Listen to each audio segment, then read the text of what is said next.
Kind of makes me wonder why they didn't go somewhere that wasn't Dreamland if they're going to go Yoshi's Story. Yeah, like, let's pick the biggest stage, and let's pick the smallest stage.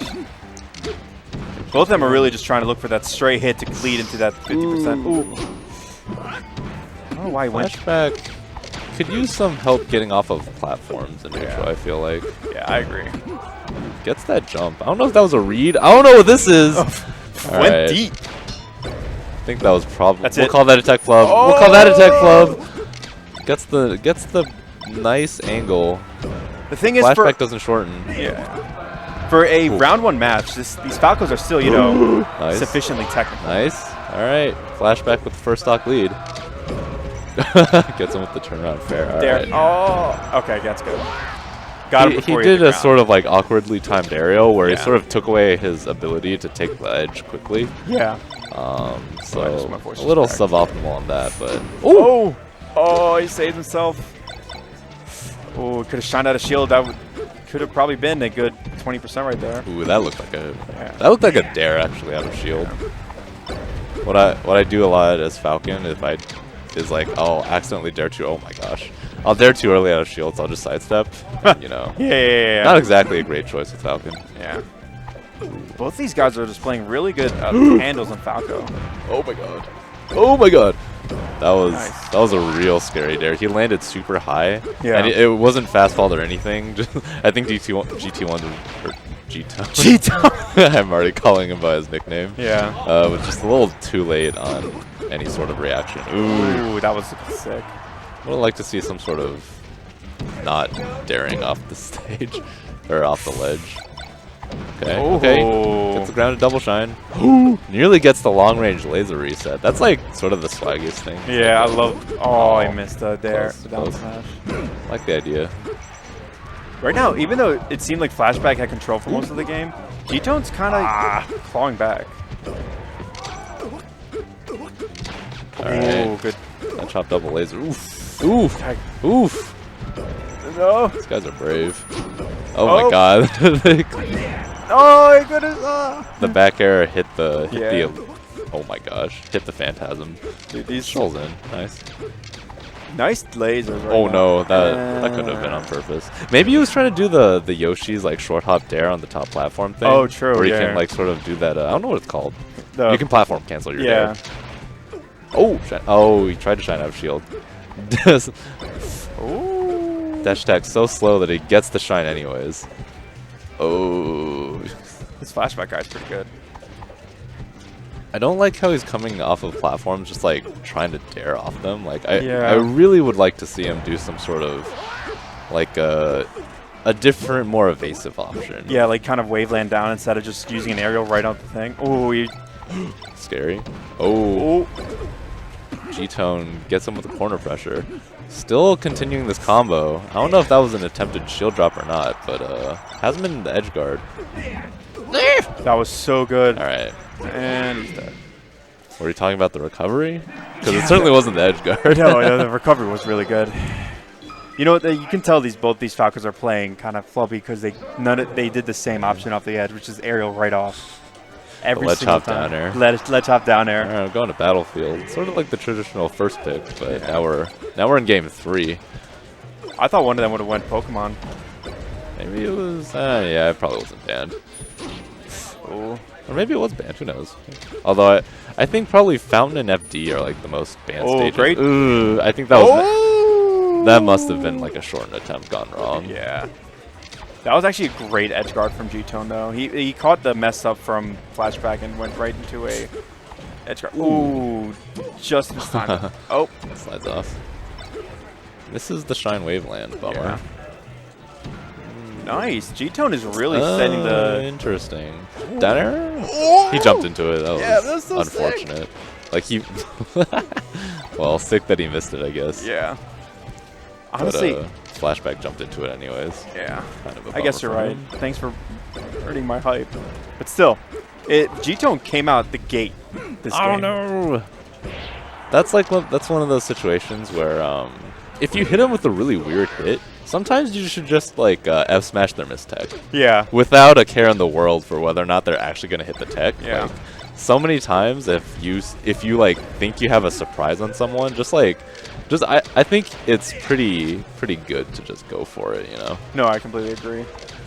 Honestly, this is like where I know G-Tone a lot. He's been playing a lot of tournaments, and I've never heard of Flashback or seen him, and I'm assuming that he's from MDVA. If not, I just don't think he has much tournament experience, so we'll see if he can come back.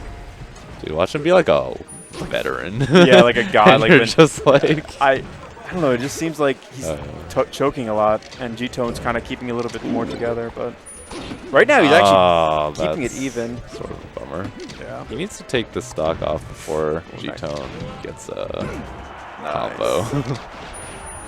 Ding, ding, ding. That was we sick. have That a was down smash. pretty. That was actually pretty optimal.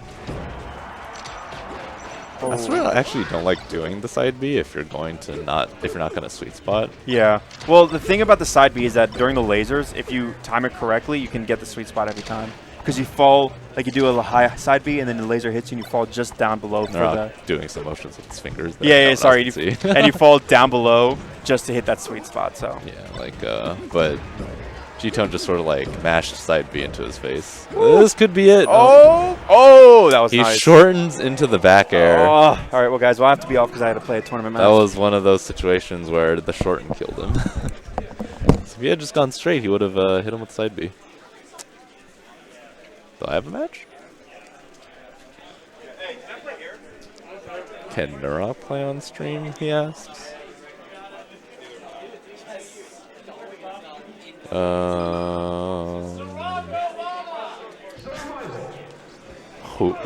What was that tag? Was that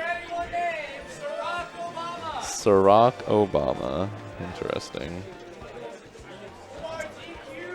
He's DQ'd. Rip.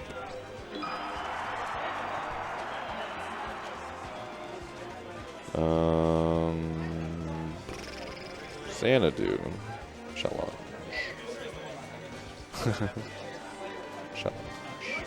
Challenge. I spelled that terribly. He's got Nurok. More Falcos. Versus some Morris. Alright, cool.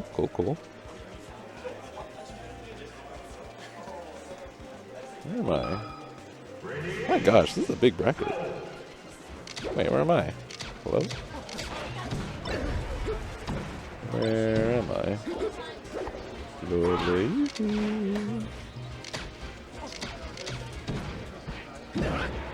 Oh, there I am.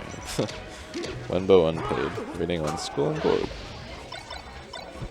Cool. Lock! But not lock. Oh, Booty King already with his first win of the day. Nice. Mink. Oh. Yo, is that a One Piece reference? Or nah? Mink! Do you like One Piece? Wait a minute. Holy cow, is this... Oh god. I just yelled at them in the middle of their match. I'm so sorry. I didn't think they were cleared to go. Well,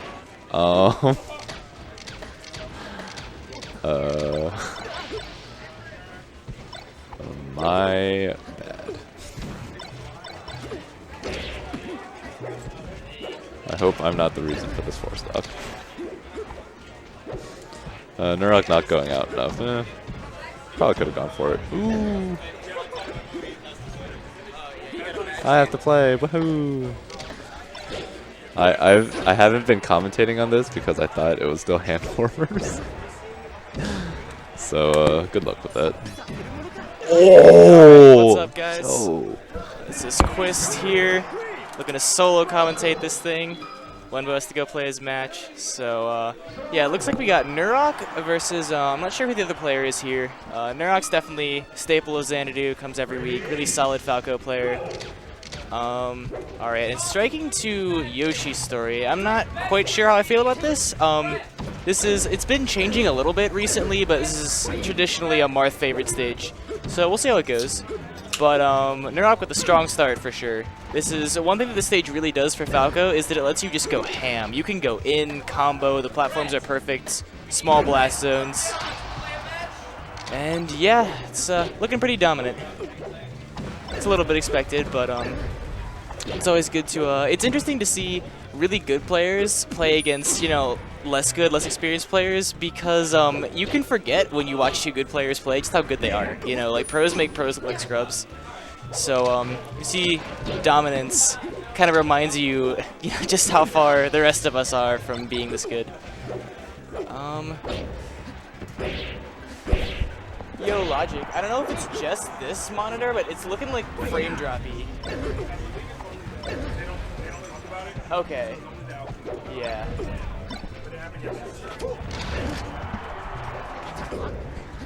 Alright, and I think right now Mink really needs to get this kill. This is a classic Marth problem. If, especially a fast follow, but really any character gets to too high of a percent, there are just no combos for your character anymore. You know, they tend to live to either 80 or 180. But this is, and that's gonna do it. F smash read. And I don't like going up to the top platform here. Falco is kind of the king of vertical mobility in this game. He can, oh, jeez, Nurok. Kind of trying to style there.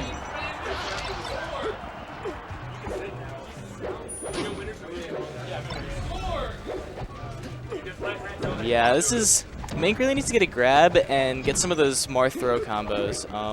Because on this stage, even though the platforms do definitely benefit Falco combos, they also benefit Marth's combos a lot. Perfect range for tipper, up air, and up tilt. Just juggles for days if you can get that one up throw. But, oh, Randall. Alright, that's the quick 2-0 for Nurok. I wish I styled more, but it was Alright.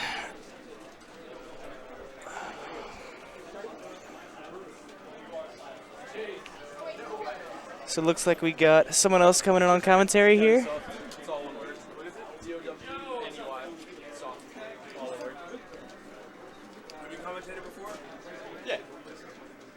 What's up, man?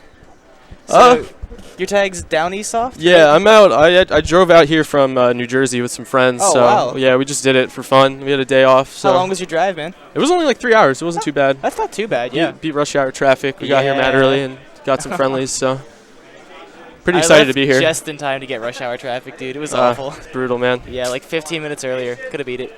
Yeah, this setup is really nice though. Yeah, Xanadu is a great weekly, dude. I love it. I mean, I drive an hour 45 minutes every week to come here. Oh, really? It's worth it, man. Seriously, yeah.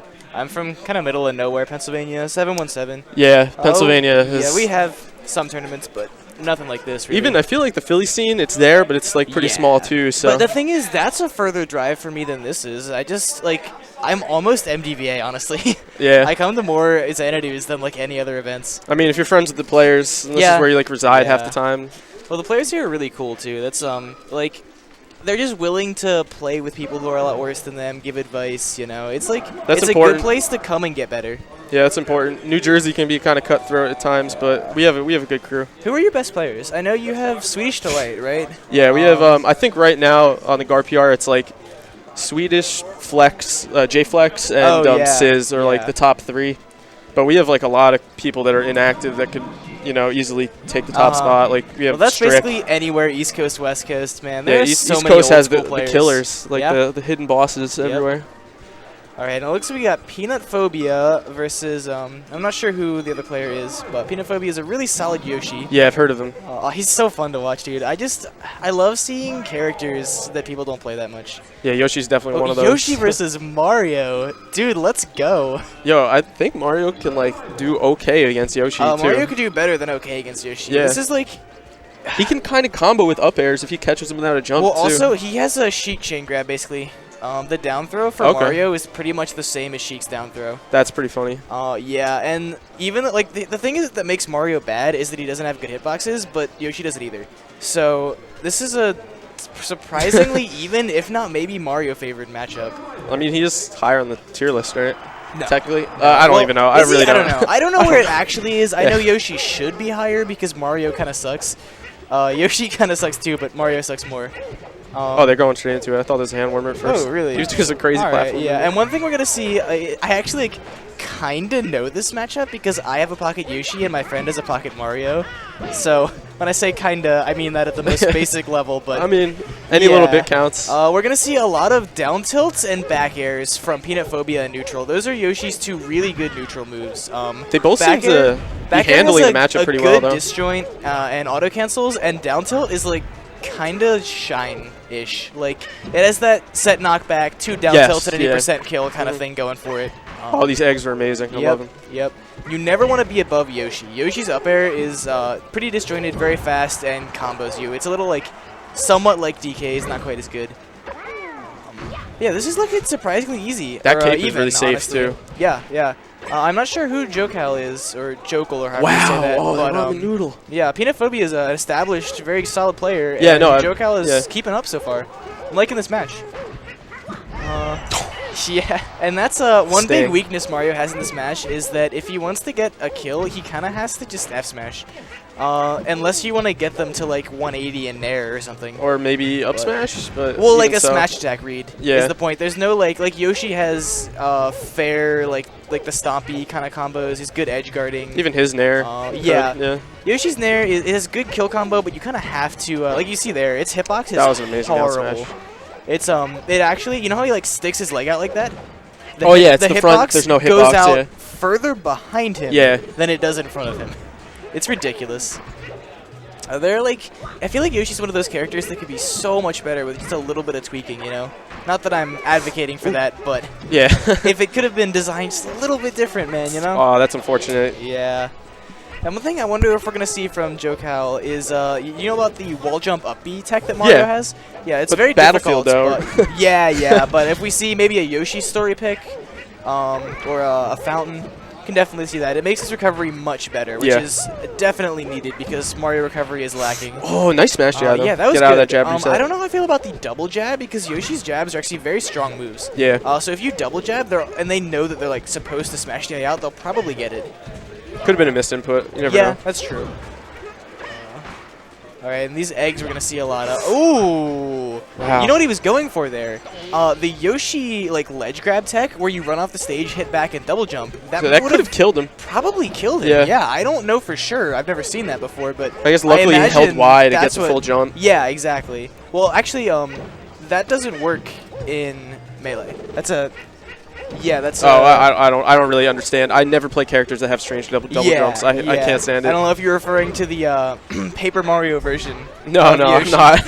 But all right, and I was looking very even for a while. Actually, I kind of got No. away from me there. I turned into a 3-stock. Yeah, it was really just but- came down to those edge Yeah, guards. I feel like honestly, it seemed to me like Peanut Phobia kind of just good playered him. Like Jokal wasn't playing really bad or even below, par in any way that I could see. Oh, He just got good playered on. the switch I don't when know you what to win. say. Yeah, it's the style. And Someone was Peanut just telling Phobia- me he had a Marth. He though. does have a Marth, yeah. He's beaten me with it before. I don't know if I'd say it's as good as this Yoshi, but it's not bad at all. And this is definitely in Marth's favor, to say the least. Yeah, yeah. It is one thing I like about Marth. I feel like Marth's the most balanced top tier in Melee because he manages to have these like close to even or even matchups with mid and low tiers, and despite having also even matchups with Spaceys. Yeah. Like that's pretty crazy. I think he's like the true glass cannon of Melee. Yeah, definitely. I'd 'Cause say I think he it's gets comboed the a lot three worse. fast fallers and Marth. Yeah. I don't think he gets comboed worse than Fox and Falco, but it's a lot closer than people realize. I think it's Oh. easier. I appreciate what he went for, but that was just he missed Randall. That's unfortunate. I think he could have like dared and slid off and then dared again or something. Yeah, or even just L canceled. You can, if you're really quick on it, you can get like the Falcon Stomp sort of thing going on with that. It's hard, but Yeah. he seems to be styling here anyway. So, oh, it's the grab. If you're gonna style though, you gotta do it right. Yeah, I want to see some reverse up Bs here to get these kills. Nice. It's I like it. crouch cancel down smash. Some Peach stuff right there. So, do you know what the Vi tag means on Peanut Phobia? I've never seen that before. Oh, that was an amazing dash dance right Yeah. under him. Yeah. It feels like there's not much Mario can do about that nair off the ledge unless he really just waits it out and dash dances around it. I mean, honestly, this matchup is all about the waiting and the dash dancing for Mario. It's kind of like, you know, not as good for him, but similar to the Marth-Pikachu matchup in that Marth actually still wins. It's all about getting in and then comboing. Yeah. But the difference is that Pikachu has a really easy time killing Marth, and it doesn't seem like Mario does. So that's going to make this matchup even worse. Yeah, you need. I feel like you need to really be able to edge guard Marth like very well in order to win. And it's not incredibly difficult to edge guard Mario. It's just like Where's the tipper, man? not better than anyone else. You know, why would you play Mario in this matchup? Yeah. But honestly, I do have to respect That was nice. being a mid-tier main, sticking with your main. No shots fired at Peanut Phobia or anything, but keeping the Mario out, That's you know. that's all coincidence. Yeah. Nice. Oh, he didn't follow it up. I would have fared. And we got the tournament winner that works. So, you know, if it worked, it was optimal. What can I say? But, oh, Nice and the recovery. Randall recovery. I love that.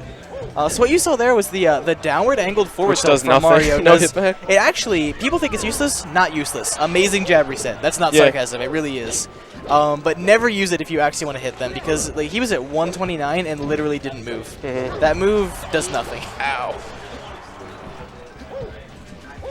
Tips. Yep, and getting this, I guess that's a chain grab. Oh, Mario's down throw? I think No, you can like the, read the DI or something. Just the F throws from Marth. It's the DI trap. Oh, gotcha. I totally missed it. Yeah. Oh, nice. Ooh, that was nice. That was nice. Good stuff. Alright. I wish I would have seen a little more of the Yoshi, not gonna lie. But got to see some Mario action, solid mid-tier stuff. What's up? Yeah. Okay, cool. I gotta go play a match. Alright. So it looks like it's me solo again. Good times. I have no idea who's up next. There's not a featured player here today, so I've seen Bones, Peanut Phobia, of course, Hat's here, but nobody, you know, world-renowned or anything like that. Nothing crazy to look forward to. No crazy upsets, you know. Hat with the wins over Hugs and ESAM. That's pretty crazy. It's funny to me that, like, you know, people can come out here, these top-tier players, and get upset by not randoms, but, like, you know, not 100 level, like top 100 level players. You know, heck, KJH got 7th when he came out, and then still nobody knows, like, Hat doesn't go out and beat SFAT. It's just funny how that works sometimes. It's probably home turf sort of thing. I actually have to play Hat in a couple of rounds. That's what I'm waiting on, but he's TOing the tournament too. It's never easy to do.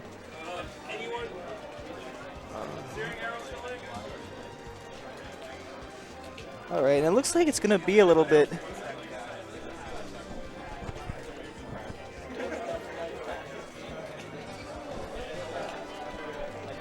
yeah, I don't see anyone exactly waiting for the stream setup here. So...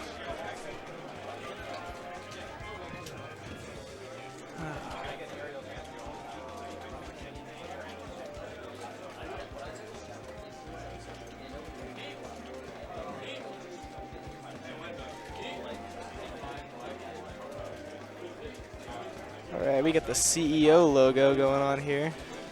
Unless that's just me seeing that. That was a great tournament. Honestly, the Summer of Smash so far has been real. Let's just talk about, I mean, Evo was amazing, CEO was amazing, What the Fox was one of the best top 8s I've ever seen. Melee as a spectator sport has been really great recently. Especially with, okay. What do you mean? The logo? Or yeah, okay. Alright, and it looks like we've got Wenbo plugging into the stream.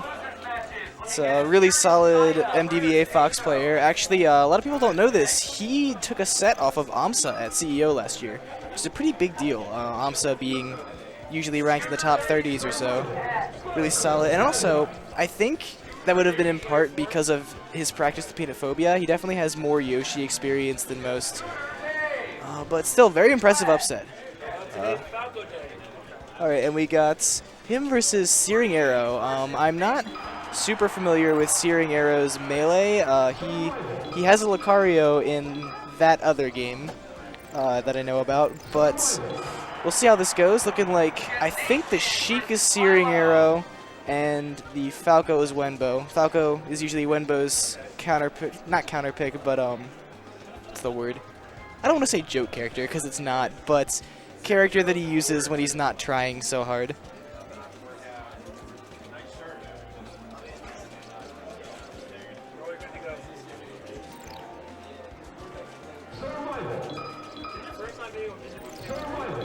Alright.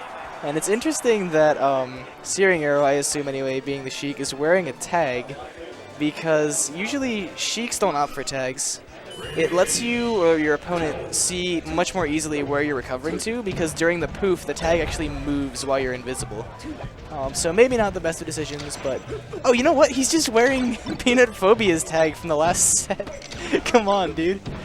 Alright. But right away, we're seeing definitely a lead from Wenbo here. Not looking too bad from Searing Arrow.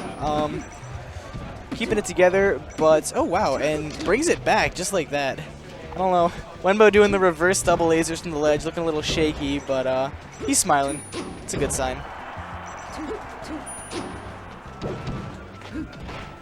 Alright, he gets the Yo, Logic. It's happening again. Logic. Logic.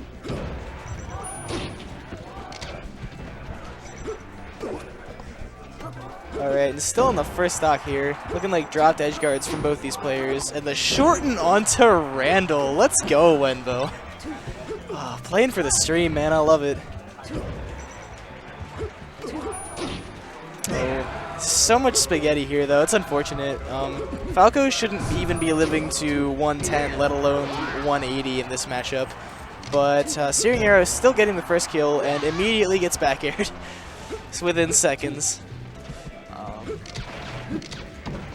Alright. This is, not gonna lie, looking a little bit sloppy, but hopefully we'll see. Oh, and the side B off. What is going on, man? This is not what you want to see. And I'm seeing Searing Arrow repeatedly trying to down air his way back to the ground, which is not exactly recommended as Sheik, but he hasn't been getting punished all that hard for it. And it's still pretty even. Tries to act out a shield, gets caught by that shine real quick. Oh, and that up tilt, Falco's up tilt is so good. You can look at West Balls for proof of that, but it's just huge combos into everything, kind of beats everything. Yo, Logic.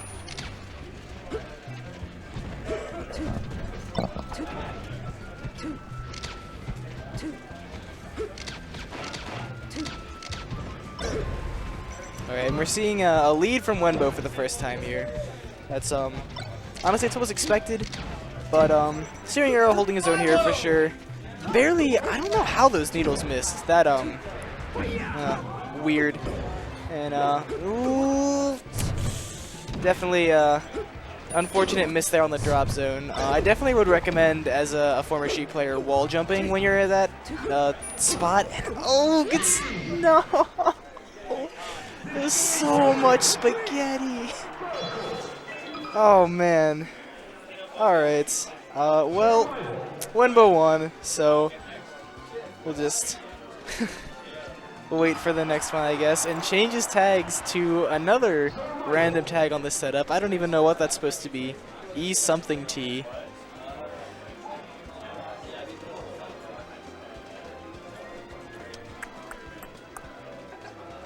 Alright, and takes his tag off. It's probably the recommended setting, but it's up to the player, I guess. Probably talking stages right now. I'm guessing that Searing... Oh, we're going to Fountain. Alright. This is a pretty common pick in this matchup.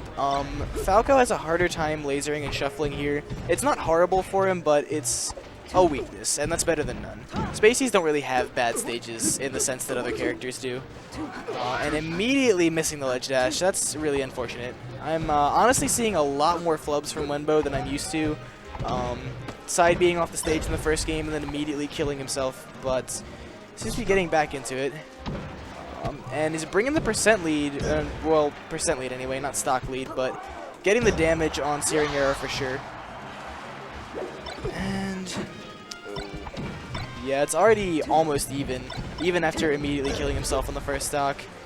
And missing the down air. Ooh. Oh, this combo though. It's ill-advised back air, but still got probably about 60 damage off that. Definitely solid. Oh, and is this? Oh no. Man, all these, honestly, I think this match has been defined by these little tiny misses, like just barely off, you know. That's unfortunate that all these things would be happening, but that should be, I think this should have been a fair, honestly. But one more hit should do it. He's at 136, and yeah, you can't DI in on that. That is an instant double dunk for free. And kills himself again. Oh, that's really unfortunate. Yeah, and that's the crouch cancel on the Sheik F smash. Not really one of her better moves. You see, I know Tafo likes to run through shield F smash. Apparently that works. I've never found much use for it myself. Oh, and I'm loving this platform play from Wenbo. Looking really solid, and that should be it. Yep.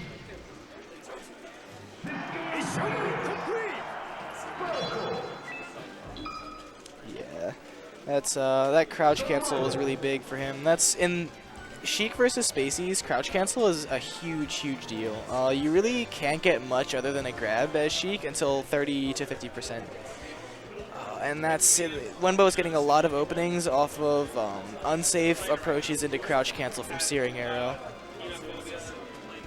Alright, and it looks like someone's sitting down. I'm not sure who this player is, but hopefully we'll get a match soon.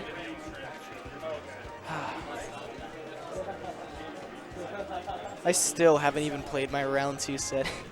It's against Hat, and he's probably busy TOing or something, so I don't know. I'll commentate till then.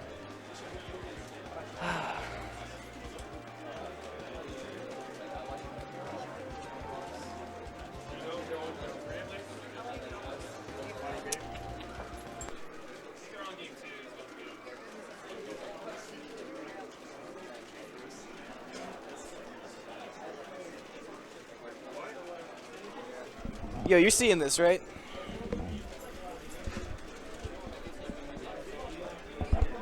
Alright. The Wii is off, apparently. So that's not a good sign. Oh, what is going on? Well, guys, I guess it's going to be a little bit. Oh, man. It's probably just a hardware issue, honestly. Not a huge deal. Reminds me of that double set with Mewtwo King where the Wii just reset for no reason at all. Little technical difficulty. Maybe the dude was just really mad and he just turned the Wii off and I just didn't know. Because that Wii was definitely off.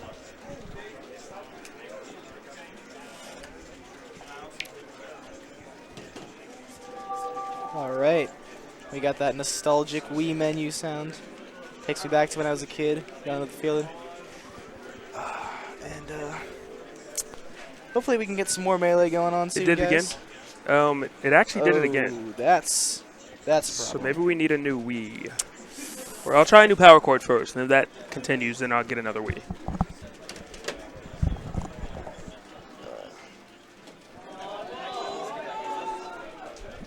Also, like, random thing, but if you can find the co-commentator, I'm not the best at solo commentary. I got so yeah, sorry about that. I'll just game maybe.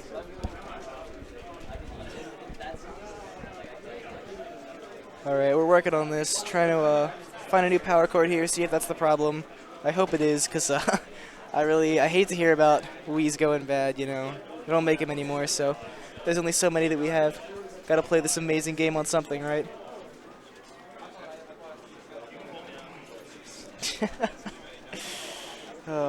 If you guys want Brawl, you better watch Super Smash Con. It's gonna be the biggest Brawl tournament of the year. Probably the only Brawl tournament of the year, you know. being honest here. Hashtag shots fired. But yeah, honestly, I kind of enjoy watching Brawl. I'm gonna confessions time. I don't hate the game. I wouldn't play it, but if people don't camp, it can be interesting to watch. There's a lot of depth to the game for all that people say about it. Yeah.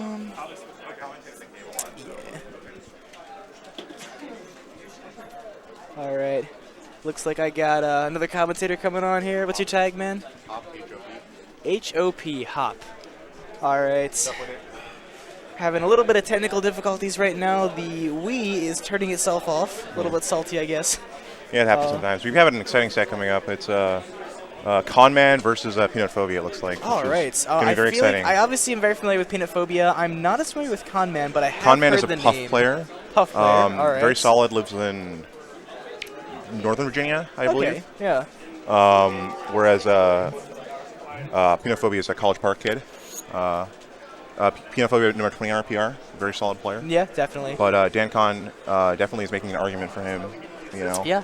being on And that this could actually definitely happen. I'm not quite sure how these players stack up against each other, but I know how this matchup stacks up. Puff Yoshi, not very good for Yoshi. It's not horrible. It's not as bad as Peach, but Yoshi has the same problem with floaties that most mid tiers do, and that there's no kill. How do you get the kill? Well, I mean, Yoshi does have that strong down smash, that strong nair, that strong up air. And it's just a lot of it's not impossible to get the kill. It's just not guaranteed in the way that a lot of other characters are. You have to hard read to get that down smash or that nair or that up air, and while you're doing that, they can keep hitting you and or killing you. Yeah. No, I think that's correct. But I do think that a problem Puff might have in this matchup is dealing with the DJC armor. Yeah, or definitely. the double jump armor, I guess. It's one thing that is worth noting about that though is that if Puff ever does get a hit after the double jump armor, there's the double jump cancel into aerial. No, he's if dead. If she hits again, before they touch the ground, it's just dead. Because Yep. Puff can go off stage further than any other character if And necessary. faster. Yeah, exactly. Best aerial and that back movement air in the game. is it's so disjointed. It's like using any double jump canceling at all against Puff is so risky because you might just get even a trade. Even if you hit them, if they hit you, you could still die. It's a very scary matchup. Yeah, I know Peanut. At least in the past, has talked to me about not liking to use he doesn't try to use double jumps. Excuse me, too much in neutral. Yeah. Especially if he's And high off that's the good. ground.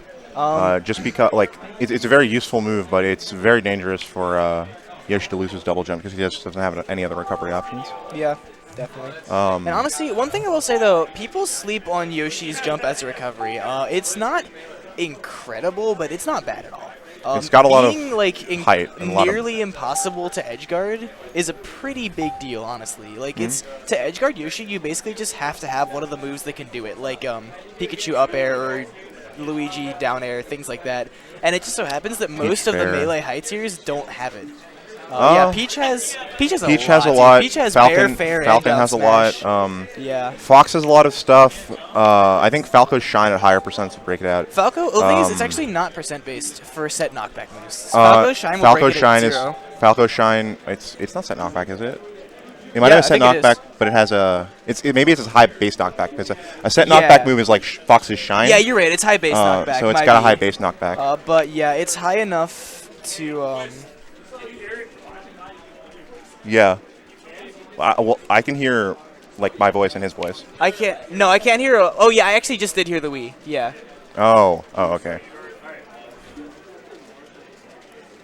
I thought you were talking about commentary. Okay, so hopefully we'll be getting this started up pretty soon.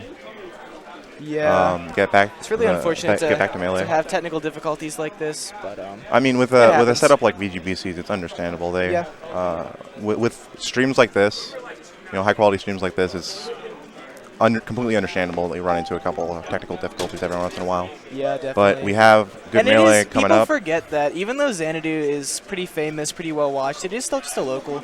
There's only so much you can expect. People come here to have fun. So. Yeah. All right, we did it. We did it, guys. It was a struggle. The other we actually didn't read the disc, Huh. but we made Solid. it. Made it. All right, so we're finally getting this set. That's good.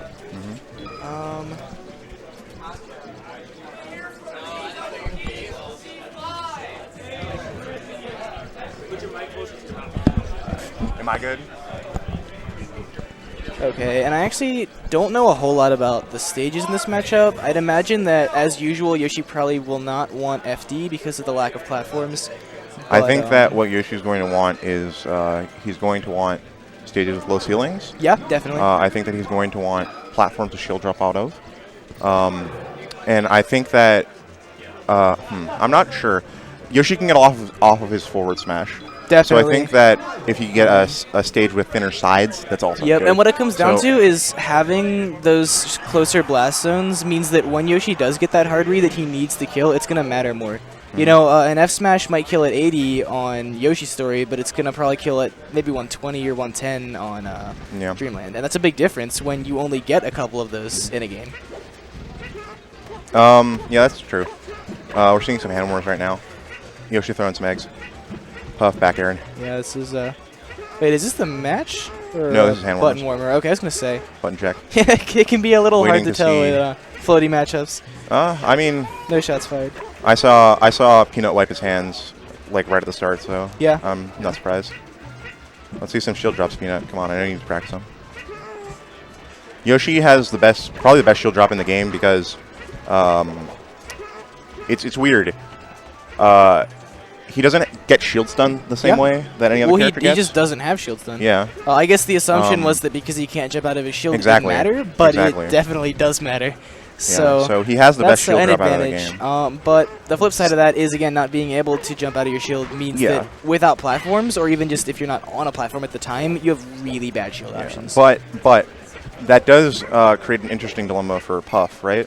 Because it makes it much harder for her to approach safely on platforms because she could eat that Yeah, shield drop out that's there. true. She could eat that Puff shield usually drop, loves to DJ get in air. those. Her up air is just such an incredible move for just Yeah. beating everything above her, and that doesn't really work on Yoshi. Okay. Seems Alright, neutral. we're going to see a Uh, lot of eggs from Peanut Phobia. That's a staple in basically any matchup where you don't want to approach with Yoshi. Especially because Puff doesn't have a whole lot of horizontal mobility to take advantage of the lag suffered. We're starting to but- see the double jump cancels to Yeah. pressure, move in on Puff's zone Mhm. when she lands. And already we're Get seeing damage. a percent advantage from Conman, which is very important in slower matchups like this because a percent advantage dictates who has to approach if both players are playing defensively, which it appears that they are. Now, the difference here, not difference necessarily, but perhaps complication, is that Yoshi has a projectile where Jigglypuff doesn't. So, Jigglypuff has bear. That's definitely a projectile.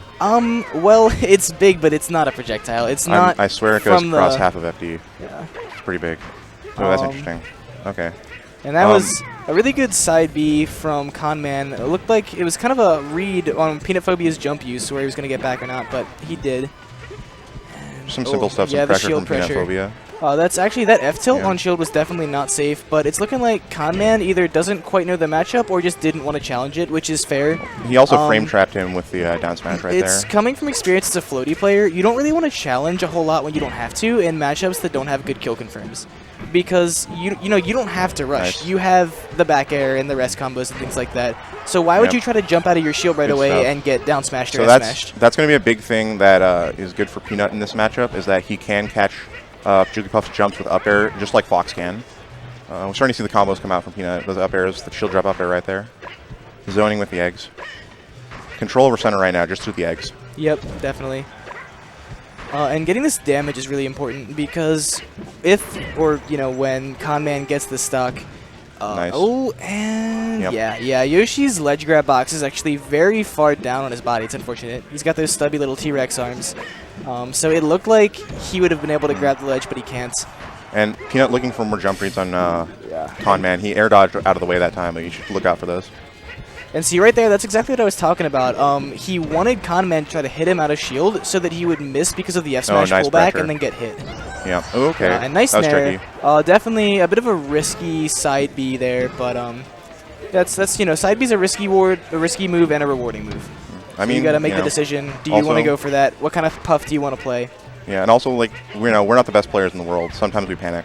Yeah, I mean, And, honestly, Peanut Phobia is a really solid player. I'm not gonna say he's one of the best in the world, but Yeah. I mean, definitely- Peanut's good, but that even Armada panics, and yeah. it looks like to You me watch it looks Evo? like Conman panicked a little bit right there. Yeah. Definitely. It looks like Peanut Phobia is just in control of this very solidly, and that's what's definitely not on purpose. Yoshi should never really use that move. If they're using it, it's guaranteed an accident. A one-time mix-up on recovering. You can use it once in a set. Even then, like, it's kind of just better to drift and air dodge. It gives you almost 0 horizontal movement, and it's also very predictable. I mean, yeah, that's why it's a once in a set type of mix-up. That's fair. But like I've seen Peanut use it like a lot in like just desperate good situations. Tech chase fair from Conman. I'm gonna take that stock. This is still looking very close, and keep in mind that this matchup is really about stocks more so than percent for Yoshi at least, because if he can't get a solid read on the Jigglypuff, they can live forever. So even though there is an 86% lead right now, if he can't get that read, it doesn't matter. Jigglypuff can just do chip damage until they can get their kill with a back air or something like that. I think that Yoshi can stay relatively safe. What Peanut's been doing that's really good is he's been staying outside of the immediate drift back air range for Puff, and when he thinks he's going to just bear wall, he starts throwing eggs to control what Conman wants to do. And that's been very effective so far.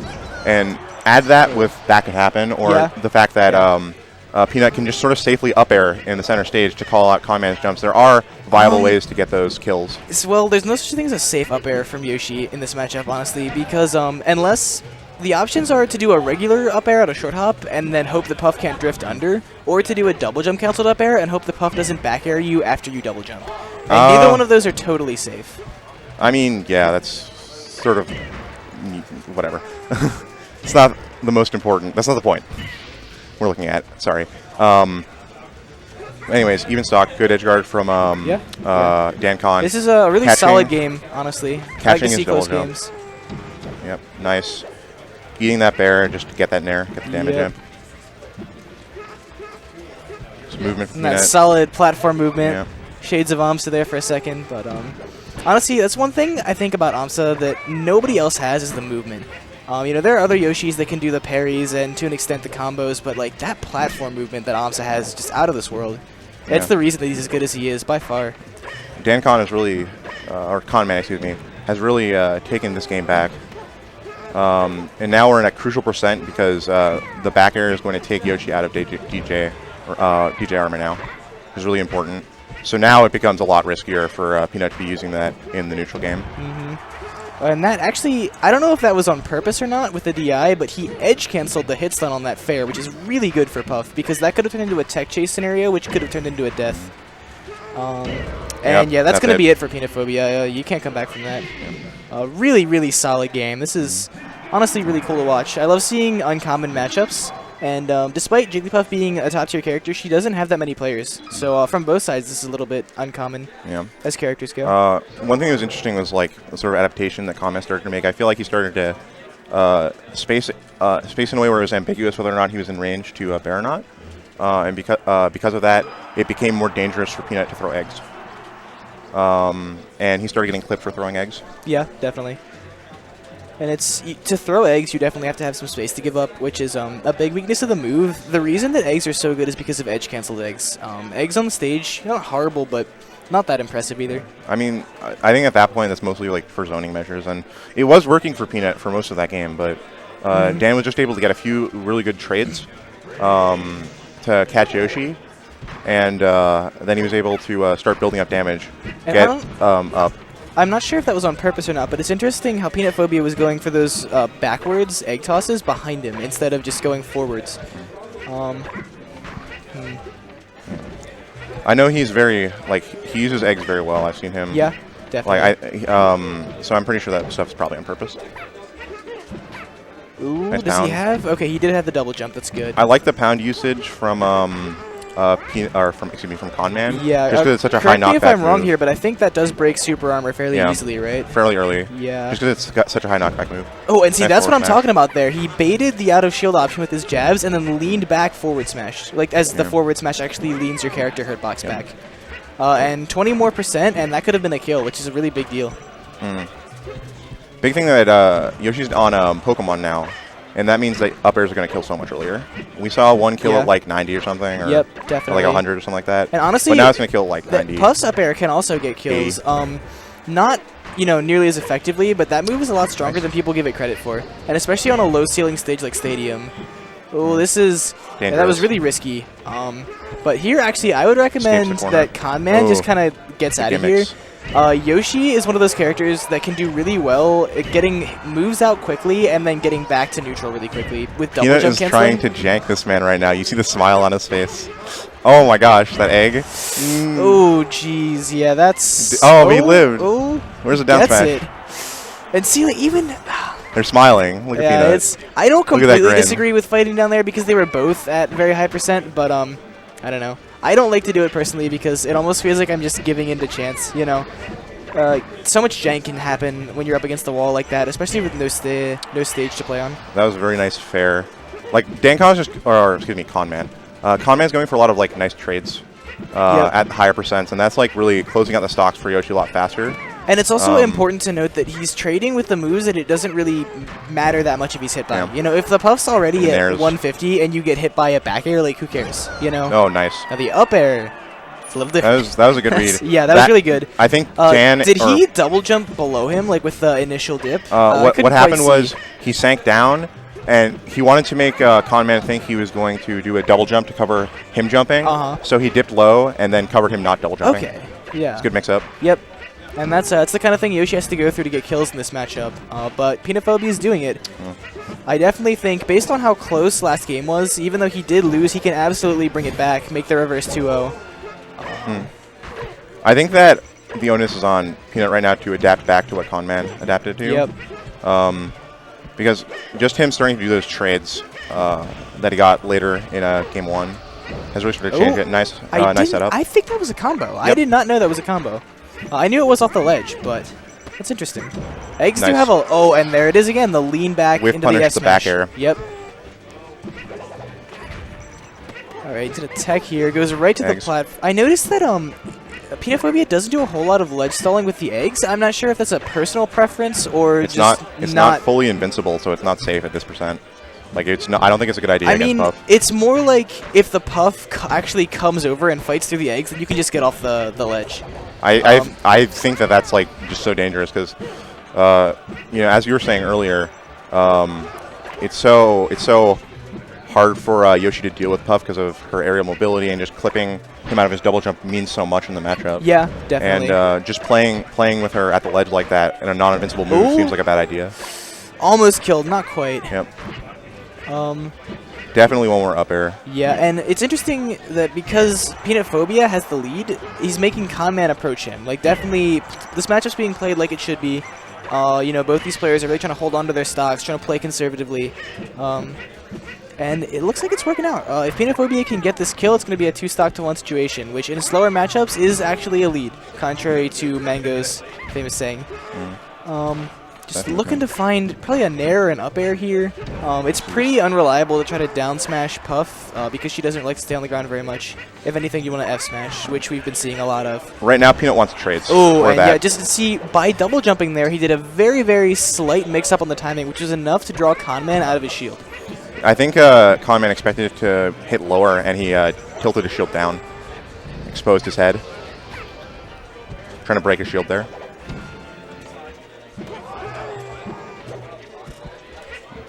Seeing some just neutral footsies. Yep. And this is where Conman needs to back way off because challenging Yoshi at the ledge is bad enough, but when he can afford to fall off the ledge after getting hit, like, that's one of the best places Yoshi can be in Melee, is on that ledge right there. Yeah, I mean, Peanut's just trying to, make Conman take as much damage as he possibly can. Yep. Set up for the last stock. And honestly, I think that... Ooh. It's going to be big if he can get Conman to high %, because that means that he can start going for the same trades that Conman was going for Game 1. Yes, definitely. And right there we see, that's a little adaptation from Conman, is waiting out that F-Smash from Peanut Phobia and then back airing him out of shield. Yeah. Because once the F-Smash comes out, it's either like a win or lose situation in terms of that interaction, because it's a very laggy move, for all of its good qualities. And, I mean, one of Yoshi's weaknesses is the fact that his grab takes so long. So he loses that part of the mix-up. Oh, he missed the DJC. Nice snare. Right. See, we're looking for those trades right now. Yep. That's a really smart strategy by Peanut, just getting that damage up so that he can afford the trades now. And it's interesting that he went for that Ooh, fair nice in stuff. neutral. I don't know. Pretty common setup to get hits on more faster falling characters is to fair them into a tech chase. I'm not sure how effective that is against Puff. I think that he wants to make Peanut stop throwing eggs. Yeah, I think that's that the main makes point of sense. it. And he also, in addition to that, desire to Ooh. approach, he also has the percent, Peanut Phobia has the percent lead, which is going to make Conman want to approach him. Especially, I actually didn't notice this until just now, but there's think only we're a gonna minute and 25 seconds left in this matchup. I think we're going to see a So, double jump read with up air yeah. from Yoshi soon. It's definitely possible that if one of these players really wants to lame it out, we could see a timeout here. Nice. Ooh, Dead. and that's what I'm talking about. That fair to tech I think- chase, especially on a platform, is a really good I setup. think Peanut could have covered every option there just by like walking forward a little bit. I'm not 100% sure just because I don't know Yoshi's hitbox as well, but that was a really good play. Great fair by Peanut right there. All right, so we're going into a game 3.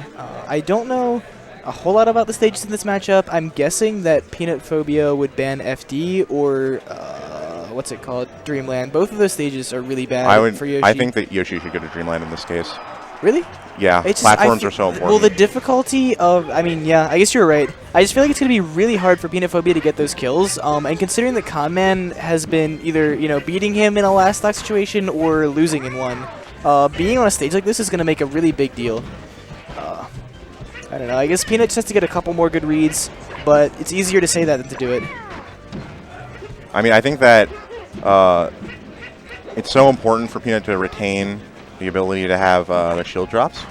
Once again, it makes it dangerous for Conman to approach him when he's on top platforms because he can get punished for it. Yeah.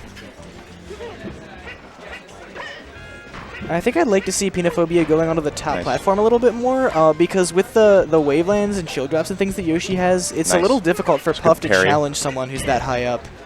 And of course, as I say that, he gets hit on the top platform, so maybe Peanut Phobia knows what he's doing better than I do, but He nice does. power shield.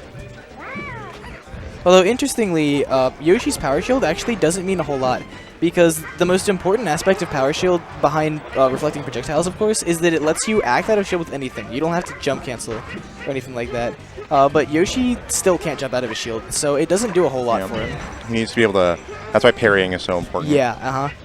This is an important stock. And you can see Peanut Phobia trying to get those parries. He's crouching a lot. You can see the animation if you look real close, but Conman's just not Ooh, biting, nice you know? spacing. And like, when you're a character who gets almost all of not their over hits yet. in the air, you don't really have to go and challenge that crouch. Oh, close. And that's what Conman's been doing. He's just been waiting. Worst case scenario, spacing bears Nice. that can't get punished. Good And stuff yeah, from Peanut Phobia. Definitely calling out the shield drop there. That's really solid. The most important part of this matchup on this stage is going to be getting those reads into kills. Nice fair, just zoning a little bit, trying to bait Conman into coming to his space. Nice egg. Once again, he's really making it hard for Conman to come down at an upward angle from him, like a diagonal angle from him, because of those eggs. Because that can lead into up airs for Peanut. That can lead into his strong moves. Oh, and gets that grab. That's a little bit of a misspacing, that nair on shield by Peanut Phobia. Looking for it again. But it is interesting. He actually landed with his back facing the shield with the nair, and the reason for that is that Yoshi's nair is actually bigger behind him than in front of him, despite how the animation may look. So definitely knows what he's doing for sure, just misspaces at the tiniest bit. Seeing something odd, Puff camping the top platform is kind of rare to see, honestly. Don't expect that. I expect Fox or Falco. Someone playing against Puff to camp it, but Yeah, definitely. Conman trying to use that to his advantage. And I now. think a lot of Avoid the that's eggs. coming from the fact that Yoshi needs to burn his double jump to get up there, unless he's coming from a side platform, which is very predictable. Well, it also outranges the eggs, which is what I feel like Conman's trying to Yeah. deal with right now. Does it? I feel like you should be able to egg from the stage. Maybe it's just predictable. It Um, does it for the eggs that Peanut's been throwing. Yeah. That are That's true. for Conman coming down upward diagonally down at him. And I definitely like that Peanut Phobia isn't trying to go out or even really to the edge of the stage and try to challenge the recovery of Jigglypuff. He's just throwing out eggs where he thinks Conman wants to go, getting probably 16 or 24 damage or so, which is honestly pretty impressive. Nice. You can't edge guard Puff very well. And see, that's I mean- right there is the huge deal that Dreamland's going to make, because it is entirely possible that Conman could take this stock and get 50 or 60 damage without dying, just because of that huge blast zone difference. Yeah. Yeah, and you can see Peanut Phobia maybe getting a little bit desperate here. Nice. Good grab. But what can he do though? That's the problem. Like I don't know. There's no throw confirms at this percent. I don't even know if there are any at lower percents. I think down air can get to aerials, but I'm not 100% sure about that. I don't know enough about this matchup to say. Yeah, and honestly, looking at the stocks and the timer here, we could be seeing a timeout. I would we say are it's likely. past the halfway point, and neither of these characters has lost the second stock yet, despite being very close. And Nope, he's still alive. living, probably going to die here. No, he's Yeah, alive. oh, yeah. I thought. That Good stuff once you from get to a Conman. percent like that, basically anything will beat the armor. It's the question of being able to avoid the edge guard like any other character, but without an up B. Peanut starting to look for the double jump reads with the up air.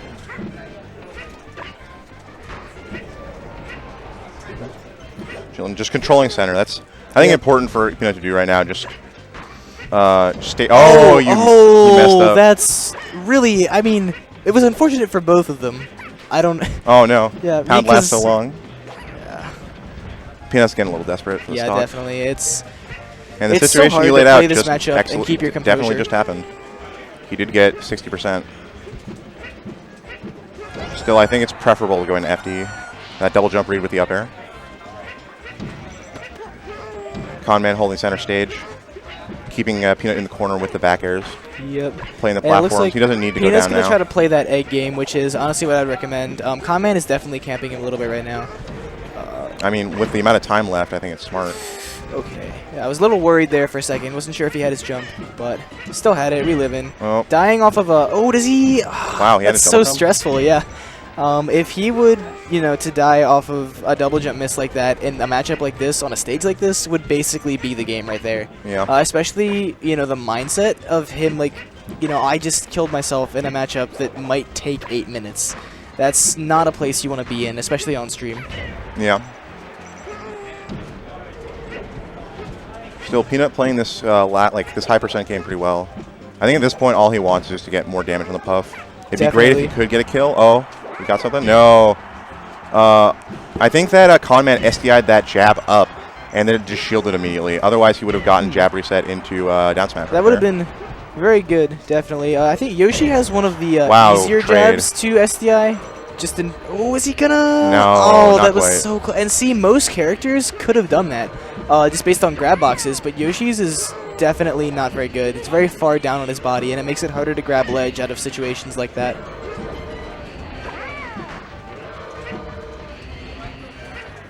Conman just holding center stage. Like, this is all he needs to do right now. Yep. It's totally on Peanut to catch up with him. So- Peanut going for a little bit of a desperate dash attack. Unfortunately, probably wouldn't have killed even Oh. if it had hit. I think there might be some nerves going on here. Just the desire to hit something, We have 80 which can seconds definitely left. happen in a match that's We're playing- taking this long. We're playing Street Fighter now, boys. Yeah. Oh, he barely missed that.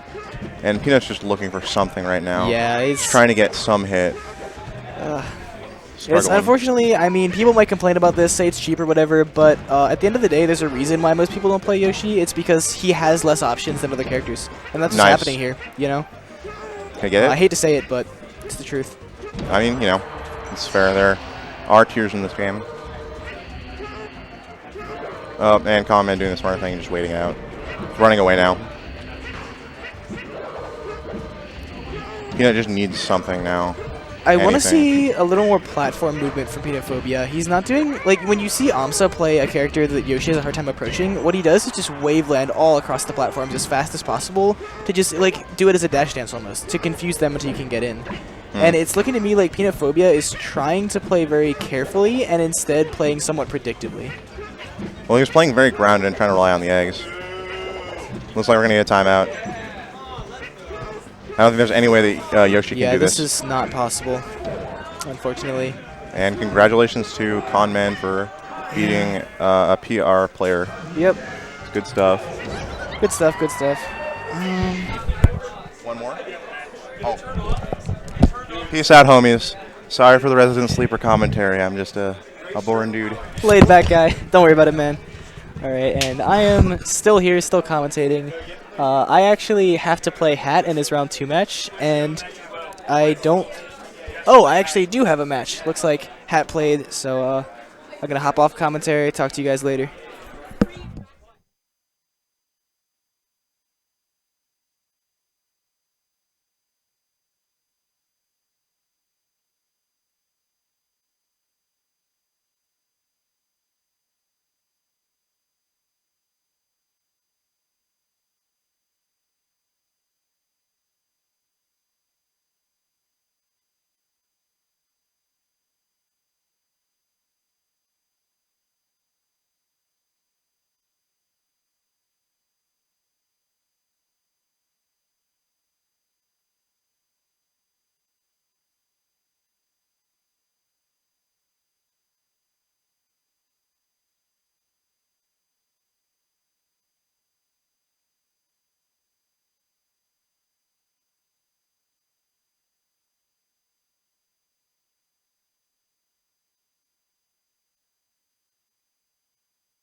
Hello. Okay, there we go. Hey guys. Sorry about that.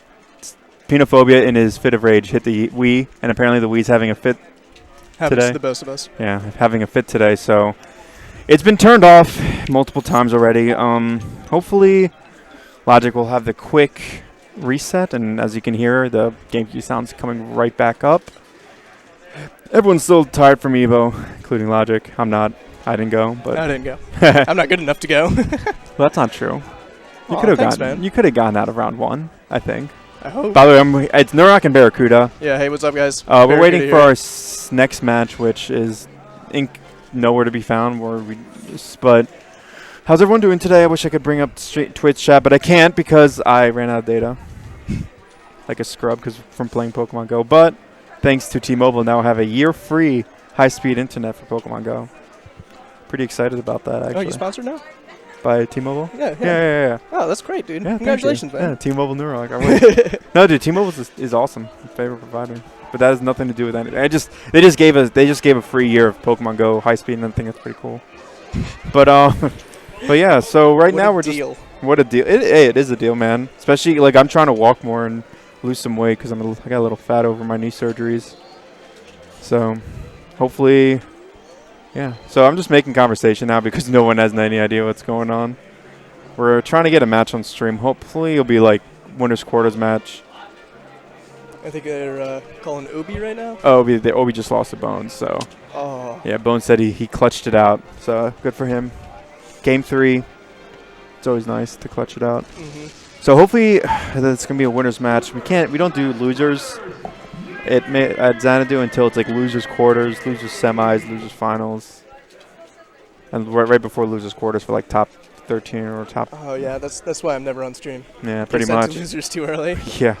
Well, who'd you get sent to losers by? Wenbo beat me this time. Close game 1 against this Right. Falco. Last stock, last hit, both But at then- like 150. And then he just beat you. Then he went Fox game 2 on Battlefields. Couple like jump off stage at 0, get shine spiked, Oh, okay. That sucks. and he hit me with like solid 2 stock, like 2 stock with 35%. So Yeah. Well. oh well. Yeah. Oh well. Oh well, indeed. Just glad it wasn't recorded. It's recorded in your brain forever. Oh yeah, no, that one's gonna haunt me. Yeah. Wait. So. Okay. So we have Wenbo versus Locke coming up. Locke being an not old school, but being a Samus who used to live here in MDVA, but now Yeah. has moved to San Diego. This is his last Xanadu here. This is his He's last visiting. Xanadu. Wow. Yeah. He was here for a bit. He left.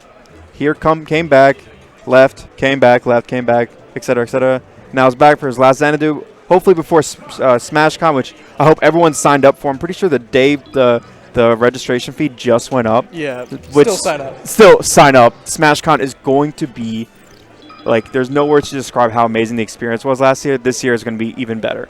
I keep hearing through the grapevine how they're fixing the sound issues with like the band. Did you go to SmashCon? I did not. Okay, well I did there not. was like this band in the background while like during melee pulls, and it was the most aggravating sound. Silence was telling me like it was just so loud, Yeah, drowned but everything out. I hear that they're fixing that. It's in the same area, but they're making it like the sound more enclosed so that you don't hear while playing. And besides that, I mean, it's going to be one of the best tournaments this year. Wenbo was actually asking me right after we played who we should go.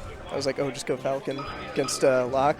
Oh yeah. Looks like he's going Fox now. Well, the thing is, Fox is an easy not an easier matchup because a lot of people say it's 50-50. But, I mean, Wenbo's more confident in his Fox in Yeah, I this see what you're matchup. saying. Yeah. I think personally Falcon has it much easier than Fox. Like you mess up with just a little bit, you can get down smashed, you're off stage, missiles are at you. Yeah, you it's can hard get to get gimped. Falcon, he's a little heavier, so he doesn't get sent quite as far. Yeah. Plus, I think he's just better at dealing with like Samus's crouch cancel. He can punish like You down smash. know what's funny? You're the with first knee. Captain Falcon main who actually doesn't think Captain Falcon blows. No, I don't. I don't think he's bad. I don't think I'm good. but Right. You don't but think he's bad. I don't think he's bad at all. And honestly, I didn't think he was bad ever. You know, especially with all these good showings from these fantastic Falcons. Oh yeah, no, definitely. Everybody's. I mean, Wizrobe. I mean, like even people like who are like the lesser Falcons, not like. I mean, Lesser. obviously lesser, but Like- like below S2J. Yeah. Got None beating Mewtwo King. Oh, Navy yeah. beat Axe. Yeah. At Pound. Oh like, yeah. There's. I mean, Falcons. This is the year of Falcon. Yeah. Hopefully, only goes up from here. Now I wish it was the year of Falco because Falco has been pretty depressing. Yeah. But hopefully, with Wesballs actually playing Falco instead of Fox, we'll see more really nice top 8 finishes. But regardless, this match, like I said, is our number 17 Wembo versus our number nothing Locke, because I know he's PR'd in San Diego. I don't know what his PR number is in San Diego, but I'm pretty sure he is PR'd in San Diego. And he plays Samus. Samus is very...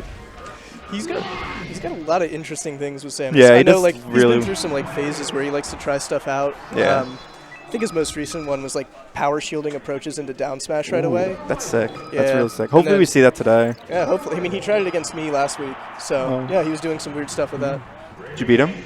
Yeah. Really? Yeah. Nice.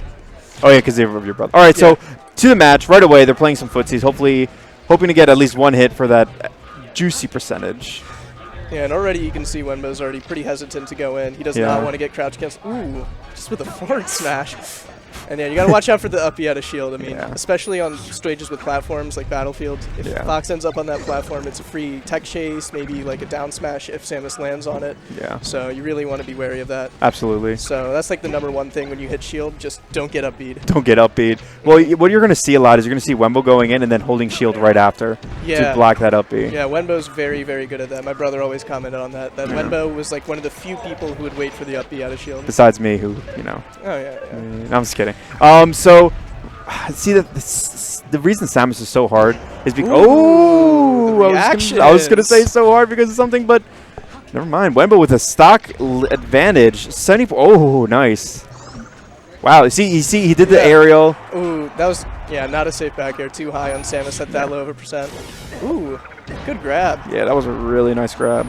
Yeah, once Samus starts kind of reading you with grabs, that's when Samus starts having a much easier time. Oh, yeah. She gets such good punishes off of grabs, especially on the fast wallers.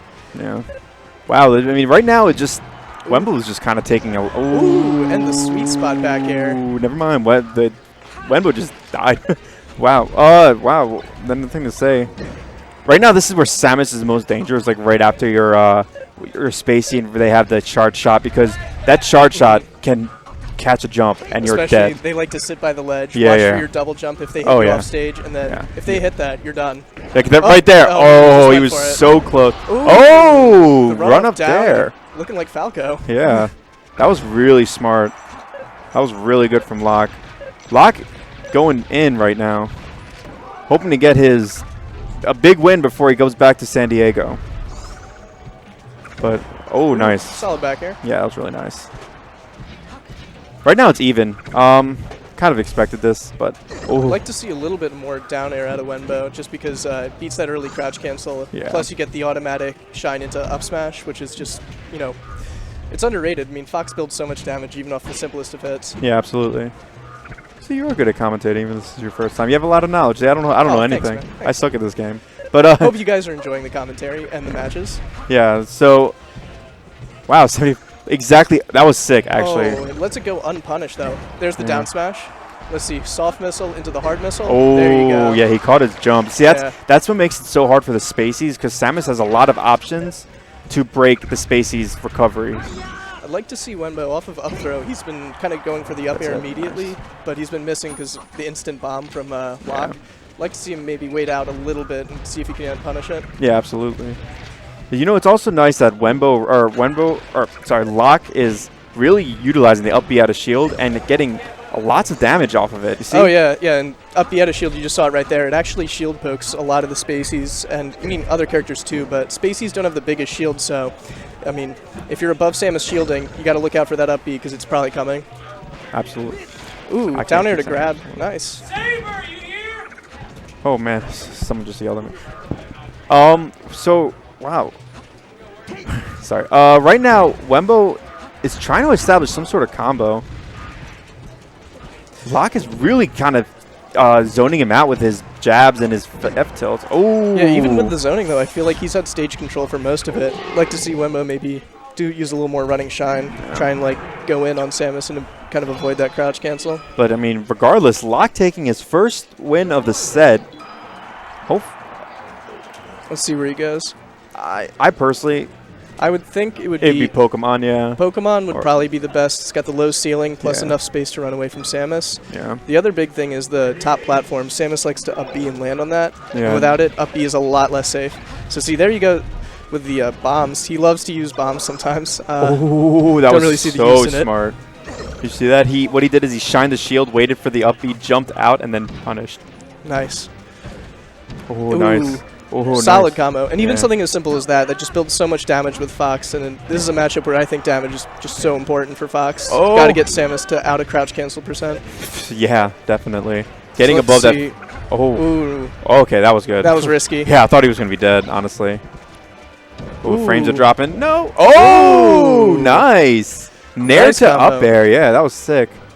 I mean, for how heavy Samus is, she still dies off the top really early, which means Mm. Fox is really, really good at killing her if he can get the setup. Ooh, gets away with a bit of a high back air. Yeah. Okay. Ooh, nice grab. What's he going for? Oh, he just missed the jump. Yeah. Okay. Yeah, Evened those up kind of again. recoveries are kind of hard for Samus to deal with sometimes when the spacey goes low and kind of sweet spots the edge. Yeah. So Shine Stalling's really good against Samus. Oh. So he's got the charge shot on deck. Let's see if he starts to kind of fish for some down smashes and hopefully steals a stock. Yeah. Right now, Wembo is. Ooh. Okay. I was just gonna say something good about Wembo, but Locke coming in with a Ooh. good, 40. Oh, okay. Kind of surprised he's not going for the edge cancels on those up Bs. Makes it a whole lot more safe. Yeah, especially on the stage like this where the platform is the perfect height for that, Yeah. or on this part of the stage. Yeah. Mm-hmm. Ooh, good Wembo. falling up air. Yeah, that was sick. Now Samus is in the air, and Samus does have a hard time landing against Fox. Yeah. That's where you got to keep Samus up in the air with like back airs, nairs, up airs too. Up tilts. Oh yeah, definitely. That's one thing. Solid up tilt. Yeah, that was. Oh. The MDVA special. The side B from ledge. I have been hit by that more times than I'd care to admit. Yeah. Oh, Ooh. nice. Oh, nice edge guard. Very Yeah. patient. That was. Locke just did a great job right there. I mean, most people would let Fox come back. Missing the. Not a good trade for him. that was pretty bad. And Fox at a low percent can kind of risk those kind of up smashes if Samus is in the air because you just get such a good reward out of it. Yeah. Now, one thing Ooh. that's bad about the down air is that if you hit it at the wrong time, like the down Fox is down air on Samus, and she's low percentage, you hit it at the wrong time, and she ASDIs it down, ooh, then she can get off that down smash really quick. Down smash, down tilt. A lot of her great options are out of a crouch cancel, so you really got to be careful. Yeah. That's such a hard Ooh. angle to cover. Yeah. Ooh, Nice. always interesting to see the forward air come into play. Yeah. Right now, it just seems like Wembo is just trying to get those extra hits. Like, he's just going in right now. I mean, yeah, at this point, you have a lead. You just want to get Samus to something, solid, so that way just a hit or two, and then an up smash will kill her on the next Ooh. stock. I think he was trying to Omsa Tech it, and I guess just flew off the stage. Yeah, he was at a high percent. That kind of happened. Ooh, Oh. maybe gets away with Fancy. a little bit risky of a Yeah. shine spike. Fancy. That was nice. That was really nice from Wembo. He just went in. He was just like, Yeah. screw it. Always curious to see where Samus's take Foxes on their counter picks, especially 2 out of 3. I was Yeah. FOD. I would, if I was Fox, I would have banned that. But I mean, some Samuses love these kind of small stages where up B. There you go. See, it has such a huge effect. But some Samuses really like the extra survivability of something like Dreamland. Some Yeah. Samuses even just like Battlefield. Well, I'm assuming that he banned Dreamland. Yeah. But right now, I was going to say Locke is showing such, combo skills on this stage with 93% right out the gate, a 30-second combo. Really impressed. I don't think he's missed a grab yet so far in this set. Like, That was sick. that was sick. Yeah. He's really getting a lot of mileage out of grabbing Wenbo. Wenbo's just sitting still and shield just a little bit too much. Yeah, that. Oh, wow. And he's abusing those up Bs.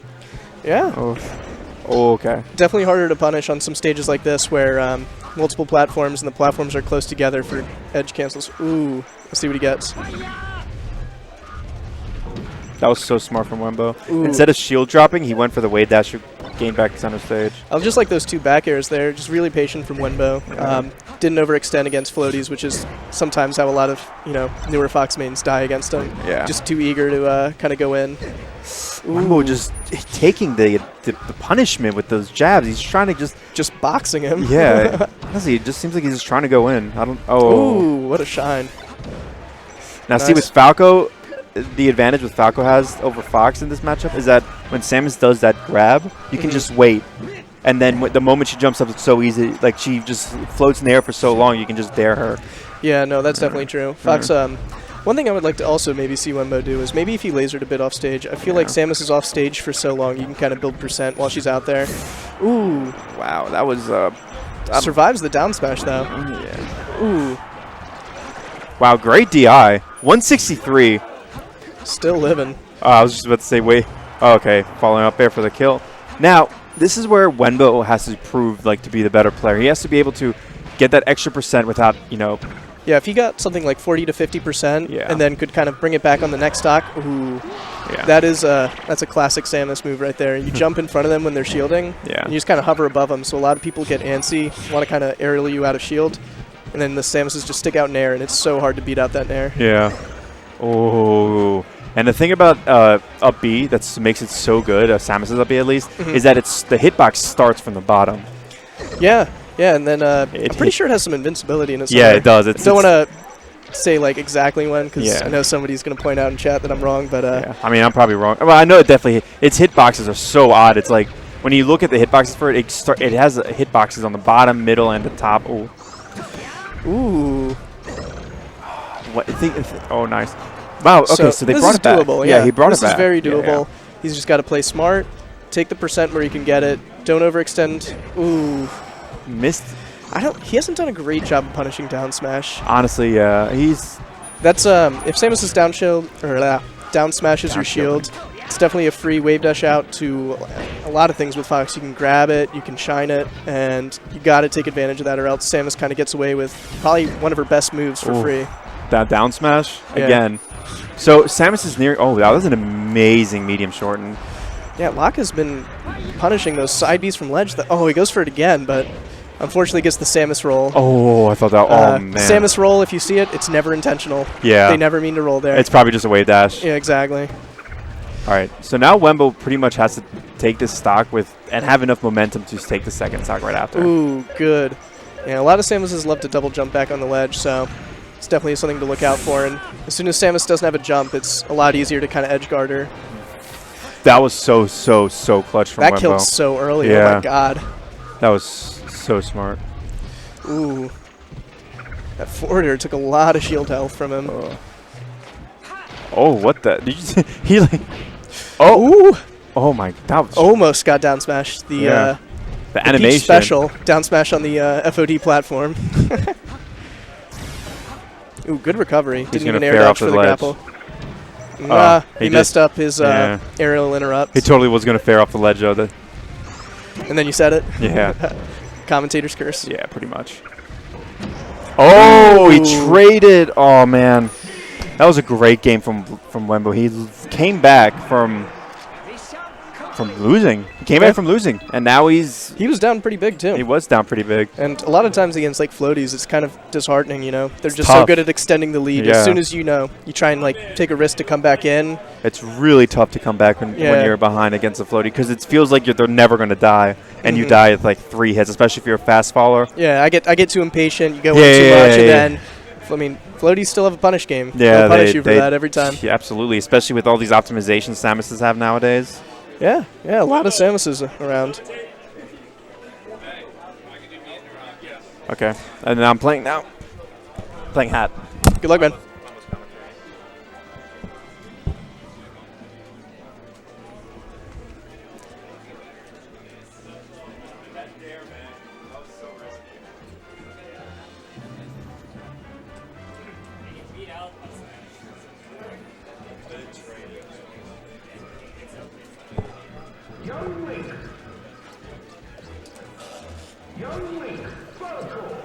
Congratulations on the set win there. Dude, I can't do anything. Oh. I told you to go Falcon, man. Someone give me food. No, he wanted Fox practice, so. Such a nice guy. I mean, he's out in wherever the heck he lives now. San Diego, I think. San Diego? Alright, close enough. Yeah, I can't feel bad for him, though, living in San Diego. Wait, why?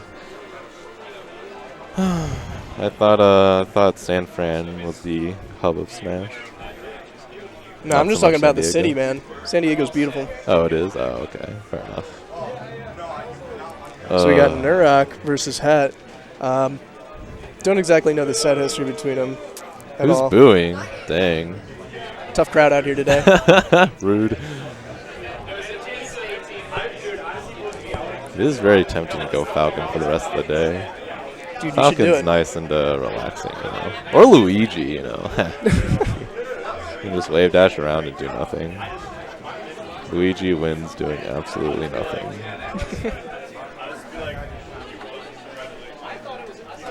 Maybe if I have to play. Actually, no. I really wish there were more floaties around, so I could play Falco versus them. You like Falco versus the floaties? Dude, it's so much fun. You just shoot them with lasers and just like. I thought I shoot was the them with only person who lasers. thought like that. My favorite Falco matchups, I don't play Falco seriously, just in friendlies, but Just in love playing friendlies. Falco against Jigglypuff and Samus. Yeah. Those are my two favorite matchups. Samus is annoying. She's more ground-based. Jigglypuff is like air-based. You just get to like do nothing, shoot around, not Yeah, ever you- have to L cancel. Yeah, you like set up an obstacle course with lasers, gets hit by like every laser in the air. Problem is you get up thrown once and you're dead. Yeah, but that's fine. That's just the fast faller life. Man, I'm so glad Falcon Real can quick, get up thrown. You can like, follow, and subscribe to us on Twitch, Facebook, Twitter, and YouTube, all ending in VG Bootcamp. If you got stacks, you can subscribe. It's just $4.99 a month. It can be canceled at any time. It helps support VG Bootcamp and all of its staff. You do not get slowed and slowbowed, and you enjoy an ad-free viewing experience. Clutch City Clash is coming up August 6th through the 7th. It's going to be Houston's first national tournament. Melee will be floated through at least the top 16, so that day one they will be able to do meet and greets. And Wii U will have 3 stocks, which happens outside the States, but will be the largest event in the US, at least to do so. And then finally, check out PvP Live. The link is in the chat. They cover everything involving esports, from Smash to MOBAs, to just topics in general that are esports, not even specific to a game. They have apps on Apple Play Store and Google Play Store, so definitely check them out. Nice and quick for you guys. Dude, Just why don't you wanna just say- do that for commentary?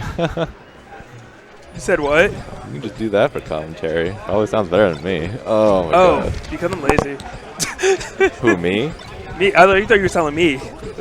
Never mind. Continue. Just want to say that Clutch City logo is awesome. Space Jam is a great movie. Great movie. How good do you think the LeBron James version will be? I don't know. If it has the magic of the original, that's all that matters. I want to see Bill Murray pop up again. Do you think LeBron has the Jordan charisma? I don't know. He was in that like other movie though. That like one comedy movie. Wait, LeBron was in a movie? Yeah, I think it was like Trainwreck or something. Amy Oh. Schumer, like Bill Hader, and LeBron James. And LeBron James. What if LeBron James tuned into this Twitch chat? If you're in the chat, LeBron James, shout outs to you. Keep doing your thing. Good stuff winning, you know, the NBA championships. Sort of ruining, you know, like when's the last team that's like been slated to win it all actually won it all? Like, you know, the 16-0 Patriots got stuffed, That was so satisfying to then- watch. That was so satisfying to watch, though. and then the Sorry if you're a Patriots fan in the chat, Oh, but spoiler alert, by the way. This is oh, it looks like we got the matchup starting. all right, Falco So, Sheik. already They're lasering the wrong way. yeah, and Not by the looking ledge. good. Ooh. I like that idea, he just didn't go far enough. And hat shield dropping is still the goofiest thing.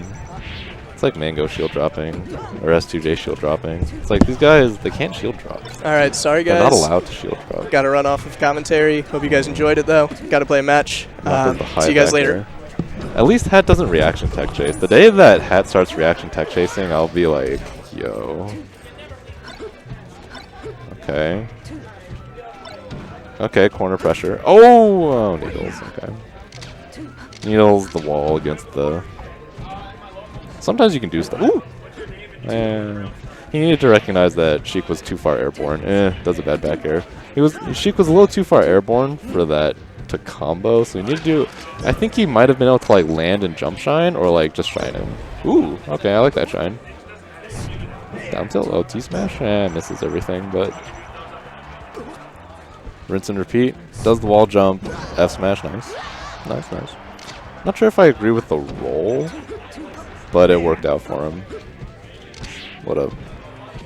Oh, the F tilt combos. Hat just F tilting.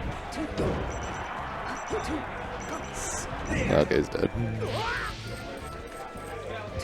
Hat up one stock. Ooh! Oh my goodness! Yo! Get That's what you get for doing a bad. Oh my god, that is justice. I can't hear you, by the way. Anthony is muted. Bring him back. But oh my gosh, doing that. The ledge stall of the gods. I was like, there's no way you can die from this situation. Good job, Hat, for figuring out a creative way of losing your stock at 0 with Sheik. Shield stops there. I don't know why. It's interesting. Why would you do a shield? Oh, eh. No, I'll go with fadeaway back air. Fadeaway back air is pretty good, but what's it gonna do? Fourth range. Okay, fair enough. Fadeaway back air is alright, but if you keep doing that, your opponent can just wave dash out of shield. Sometimes I think they can even get the ooh, he edge cancels off. But sometimes alright, I lost my train of thought. Just kidding. I don't care anymore. Oh, how's that? He had the laser Toki. He lasered his slide off. Could have F smashed, but got the follow up anyways. Pretty good. 12% each. Ooh. Hat misses the Waveland. Only gets grabbed by Falco. Not exactly the biggest follow up. Ooh, shine? I think he was trying to shine there, but. Oh my god. Super spaghetti. Oh. I think Hat. Oh, I was expecting like a late nair. Because in that situation, that sucks. In that situation, at that height and that percent, I think if you do a late nair, if they DI away, you still have the speed, even as Falco, to get that. So I think he probably could have done something like a late nair into like maybe run jump shine or even maybe even like a running down smash if that was like high enough. But anyways, going straight to Pokemon. I like the stage. Yep. Good pick. Oh, you're back. Nice. Or you're here. Welcome, yes. Never were gone, but you know, here but not here. The one thing Sheik has on the stage is the no impact land on the platforms. Yeah, the air dash. Yeah. Oh. Oh, he could have come down with the back air, stuff that. Other than that, it's looking like this is definitely a Space Animal stage. Yeah. Although Marths have recently been picking the stage a lot. That is true, yeah. I've seen that. Sort of like a mini FD. Ooh, yeah, he gets his retreat kind of poked there. Why didn't he go down? Ooh. Still gets it. Yeah, rip. Neurok missing the angle. But yeah, that's one of those situations where I'm pretty sure Neurok could have gotten down for free. Although, I'm not sure if Hat had needles. If Hat has needles, then the situation changes because a lot of Sheiks will just throw their needles there if they suspect like a downwards angle sweet spot. So there, when they do that, I actually like aiming for their head. Oh yeah? Yeah, like so if they're charging needles and they're like, oh, like I'm just gonna throw these needles to cover, you know, the space animal, you know, whatever up B recovery, right? That's when you aim for their head. You go right above the needles and you just like hit them with the Sakura combo. There you go. That beats it. Although I don't know if is side B is the Sakurai combo, right? Yeah. And any of those side B up Bs. Lovage winning that set versus nice power shield gets Axe the opening a million years ago by Axe missing Lovage's up B, getting up B'd himself, and then dying to up air on Dreamland. Nice conversion. That was actually pretty good. Yeah. You had to do that full hop. Although maybe it was actually just trivially easy, and I'm underestimating Falco to the extreme. No. Just jumping out of the corner with the Falco air. definitely has what it takes. Yeah, I just don't know if I was overestimating the difficulty of full jumping out of your shine into a double jump. And not a lot of Falcos opt for that. Ooh, that was... I thought that was a dangerous laser. Like, if Hat had come in there, he could have... I think he could have gotten a fair for it. I also don't know how I'm going to play him. Or anybody in this state. This sucks. Yeah, I agree. I'm sleepy. It's more of the player. You have to learn how to play the players, too. Oh, no. At this stage. This stage in the tournament. Nah.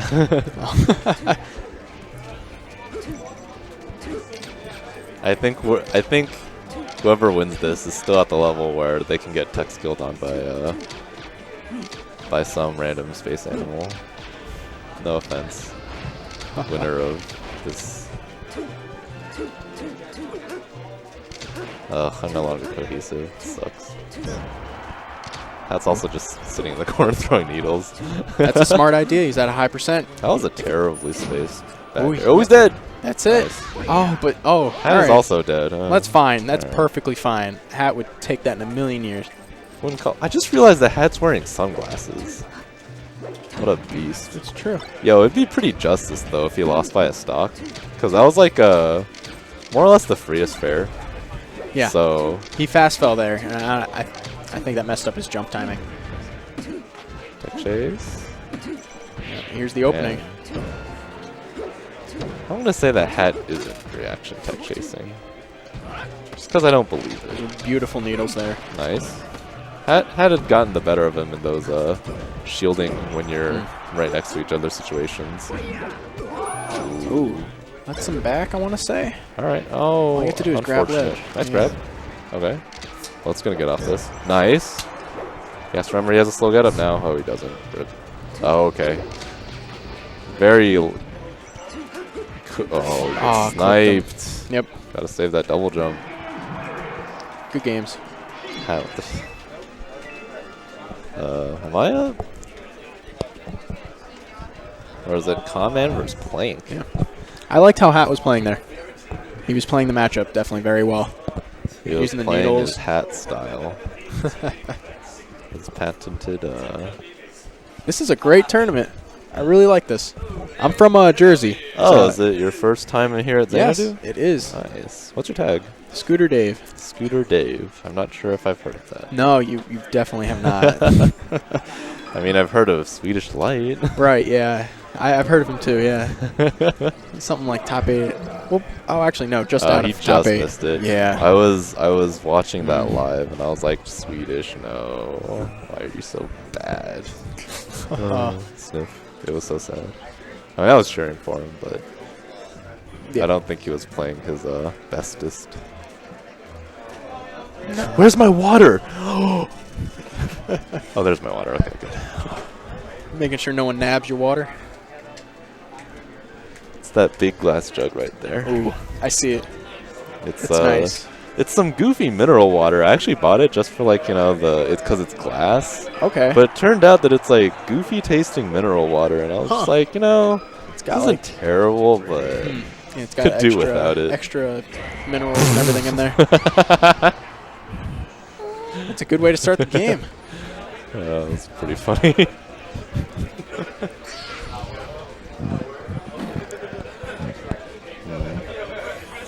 So we saw a very high level version of this at Evo twice with Plup versus Hungry Box. Yes. Yeah, and Plup actually taking it. Taking the first set and then getting Yeah. pretty bodied. Oh, yeah. I was. Hungry Box just did not want to crouch in that first game, in those first set. But then he later was crouching and abusing the crouch. So. Yeah, I was really confused actually, cause like Yeah. Plup got rested once, right? And I was like, all right, he'll know not to like do that grab again, right? And he just grabbed like 3 more times. One time he got lucky and like didn't actually die for it, but I was unhappy. The punishing at that level is just literally you die if you miss a move. Pretty crazy. Well, I mean, well, in that matchup, of course. Well, if you miss a grab, you can. Yeah, it depends on which moves you miss. Right. No. Cause yeah, like I feel like the people who are new to the Jigs Sheik matchup, they'll just die to that like constant. Yeah, absolutely. But I mean, like, although maybe Plup was like trying to keep him honest, but I think he was like trying too hard to keep him honest. You know, just got like kind of dongered on. We're into it. Playing green. I don't think I've ever seen Plank play green. I don't even think I've seen a person good play. to know. Who's played green? Sheik. Amsa? Hey, what's the green Yeah. ditto? Nice. Ooh, that was that Jig grab range, pretty nuts. Yeah. See that? Alright. No, okay. Gets the shield. Gets double fared. Kind of unfortunate. I like that needle right there, but it just did not work out. Any extra bit of damage. Gets a jump somehow. Plank shield dropping. Still not used to like all these MDVA Sheiks who like have never shield dropped in their lives. Only started shield dropping in the last month. Right? What is this, new tech? Okay. Okay. Oh! Yeah, okay. That's... Dipped right underneath them. Or right above them, I should Oh say. my god. The stream is stuttering now, but... Is he gonna... Ooh, nice recovery. I like that. I didn't like that roll. Ooh. He Roll rolled from right the into ledge? grab, Yeah. Yeah. It didn't cover Like anything. I would have rather have seen him just do normal get up. There's that What crouch. if you could crouch out of shield? Would that be Crouch out of nuts? shield? Can Jigglypuff wave dash under Sheik's grab? That's interesting. I don't think so, I no. don't think so. No, because it puts you in a standing. Oh, I think he was trying to cross him up with that nair. Plank doing an aerial instead of trying to grab him. Although, why would you try to shield grab a Puff? Okay. Alright, fair enough. Good job. Sheik back air, pretty good. Yep, absolutely. I think it was the first one of the game. So. Oh, no. Alright. Plank doesn't do Just the sticking that little newbie leg up there. yeah. To try to catch something. Doesn't fall into the second one. I think if Conman had tried to read its jump, that would have been pretty sick. Yeah. Ooh. Nice. Run off? Yeah. Ooh. Man. Ooh. It just seems like both players are just like spacing, getting their stray hits until one of them just really opens up and gets combo. Like, Alright, this Conman could be something. shielded. I don't know about that shield. Like I think crouching there probably does the same thing, but I'm not the Jigs player. Oh, I was trying to F smash there too in my head. Yo, Jigs' grab range is just so surprisingly long. Although I think Kirby. Oh, up air? Alright, tries it. I think up air.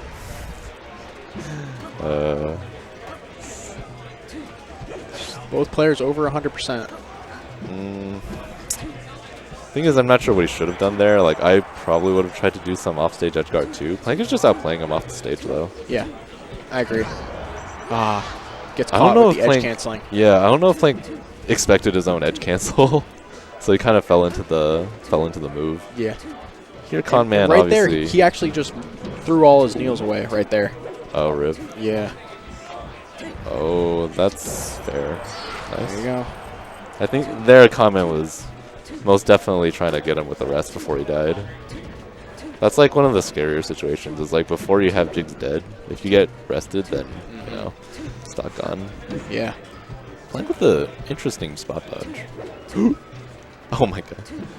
Oh my god, he just runs off the stage. Doesn't matter, he's Jigs. No. No! He's racking up this damage. No. You can't shield grab Sheik like that.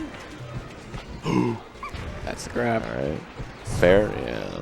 Good A up little B. too far away, yeah. Yeah. Plank doing a pretty bad ledge decision there.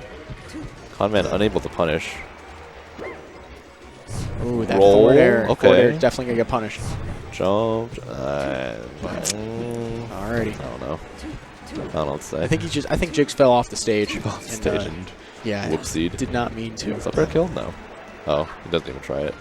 Was that a DI mix-up? He DI'd a little bit away? I the- don't think so. Okay. Like, I think you're just... Whoa! Oh, man. Scary. Actually, probably not even the optimal punish. He probably could have F-smashed him. Yeah. But, He did takes not the have to stock. die there, yeah. In this situation, I would probably you feel better about being Jigs. Oh, Plank throws the needles away. Unfortunate. It's fine. He has many more needles. Nice tomahawk on the shield. That's where being able to crouch out of shield would be pretty handy, you know? All right, let's see what Plank does with this. Jigs in the corner. Or I should say Plank has main stage control. Yeah. The thing is, Jigs is almost never super pressured to like... Greed, yeah. Definitely. Yeah, to greed for the stage. Like she you lives can, in the air. That's all she does. Ooh! Oh my god. Oh my god. Caught. Oh my god. That jab was beautiful, but No, Conman, didn't get anything off that that. couldn't have possibly been. oh, just goes in for the grab. On stage. Oh man. Why did Plank go on stage? The forward smash will Oh take my the stock. gosh. Conman up. 1-0 against Plank. I think Conman was so confused by Plank landing on stage that he didn't rest. Yeah. But managed to kill him anyways. Where do we go? Fountain. I'm gonna think he bans Yoshi's story. Maybe we'll see Pokemon. Or we'll just get the run back. That's fine too, I guess. Are we gonna see the run back? Are we gonna see Plank switch characters now? Okay. Going back to it. All right. Opening back air. Do you think Plank needs to work on anything in particular this game? I didn't see anything in particular. Like, I feel like they're both just sort of like playing at a solidly mid-level version of Plup versus Yes. that one time where Conman sort of, or where Plank whiffed that grab and got rested. That is something he doesn't want to do more. Yeah. But he's been doing, I think he's done like a decent job of like not getting super hit, but I feel like he also hasn't been getting very many like good touches on Conman either. Yeah, I think Conman's getting a lot more off a hit than Plank is. Nice wave land. That was beautiful. Taking that Pretty good, stock. pretty good. Yeah. Conman not being able to shield drop, unfortunately.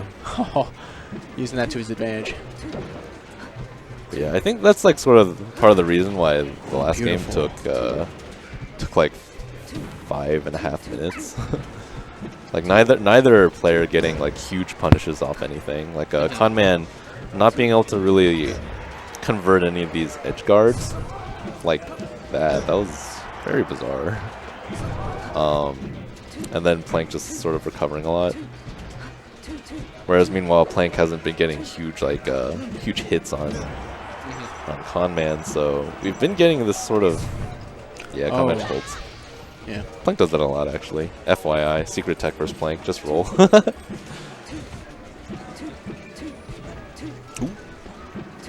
These stray hits at 0, I have no idea what Jigs does off them. They always just like look real scary, because I'm just like, oh my god, you're getting hit by Jigs. Yeah, I don't think she can Flip by honestly do needles. anything. She just hits him and That'll just kinda kill. you can float away safely until you get to the comboing percent. What's that, like? Ooh. Here's a combo. He doesn't. Could he have rested? I don't know. Oh, that was really nice to dodge the needles there. Yeah. But then he rolls instead of getting up on Plank's straight up recovery. So Ooh, that nair. is this gonna cost That's him? 4 jumps. Oh. Okay. Okay, costs him getting down throw fared. Not the end of the world, but Jigglypuff is reaching that percent where she will die. Yep. But manages to take the stock. Now we'll see. Oh my god, he Risky. is invincible. That doesn't kill. So now Conman's only goal right now is to get a rest. Trade stocks. Ooh. Okay. Nice jab conversion. Yep, I liked it. Ooh, ooh. Lots of trading here. That up air trade was so scary for Plank. Seems like Plank's slowly crawling away with this one. Ooh. Oh! He's just chipping on a little Almost. more percent Oh than, my gosh. Conman is. Conman reaching a little bit. Getting Tomahawk. I don't think Jigglypuff needs to get pressured into Shield versus Sheik, but, you know. What do I know? Okay. I mean, if he lands it, he gets the kill. Okay. An interesting Not the kill SG. Plank was looking for. And now it's actually. Oh, all right, I was about to say it's actually scary again, but I think we're gonna see a Dreamland ban. Most definitely. Yeah, that's and then where does Conman go? Does he go up D? I don't think he was. He can't go back to Battlefield. He probably. I mean, maybe they'll agree to it. I mean, playing Salty here. Yeah. I don't know if he'll want to go to Fountain. I don't think he'll go to Pokemon Stadium. No, I would not go to Pokemon Stadium. Just a little, Okay, little goes bit to too FD. wide. Yeah. Interesting. Well, yep, there you go. This is sort of like a. I don't know how it goes in this matchup, but this is a pretty traditional counter pick versus Jigglypuff. Ooh, the double scoot into the poo poo poo. Yeah, like traditional. Well, I guess this is a traditional counter pick versus both these characters. Never mind. True, So, I'm not sure in this matchup who it favors. yeah. Both characters love platforms, so let's see. They were definitely using the platforms the first 2 games. Yeah, Jiggly. Sheik might benefit more just due to having both fewer jumps and. I'm very surprised these needles are hitting. These double jump needles. It's working. I like it. Ooh, nice roll read. Up air? That kills. Yeah. Like off to a very solid lead so far.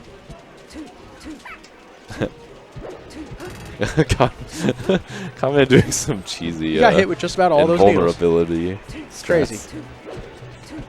I'm sorry, wait, what? He was doing some cheesy invulnerability strats. Like, we literally just walked up and up tilted a bunch. Oh, he's dead!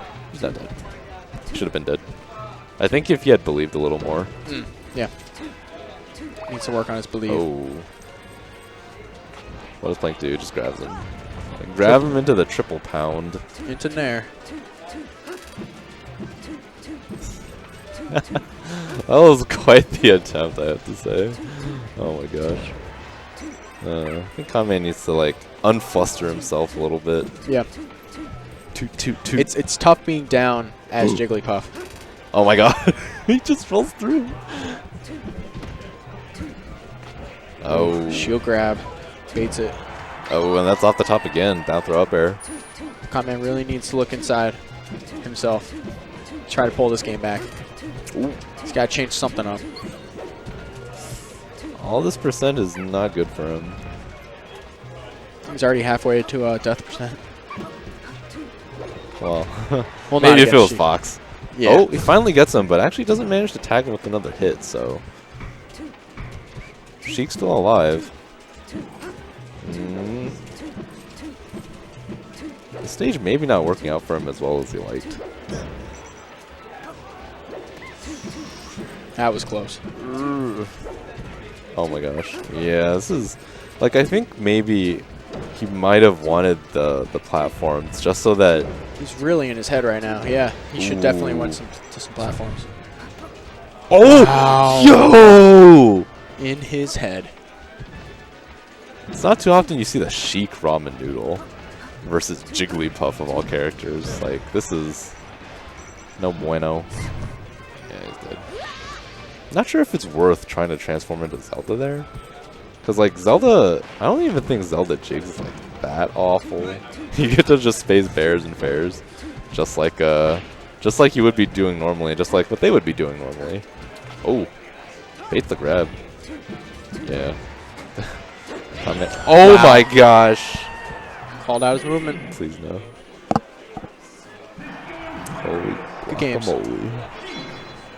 Great performance by both players. But Plank pulling that one through. Good job. Who am I playing?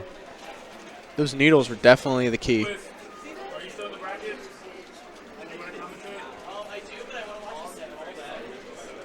Wants to watch this set. Wait, am I playing Hat? Am I playing Hat? Alright, let's do it. Good luck, man.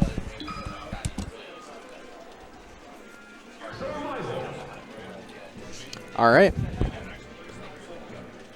Shall be a good game coming up right here.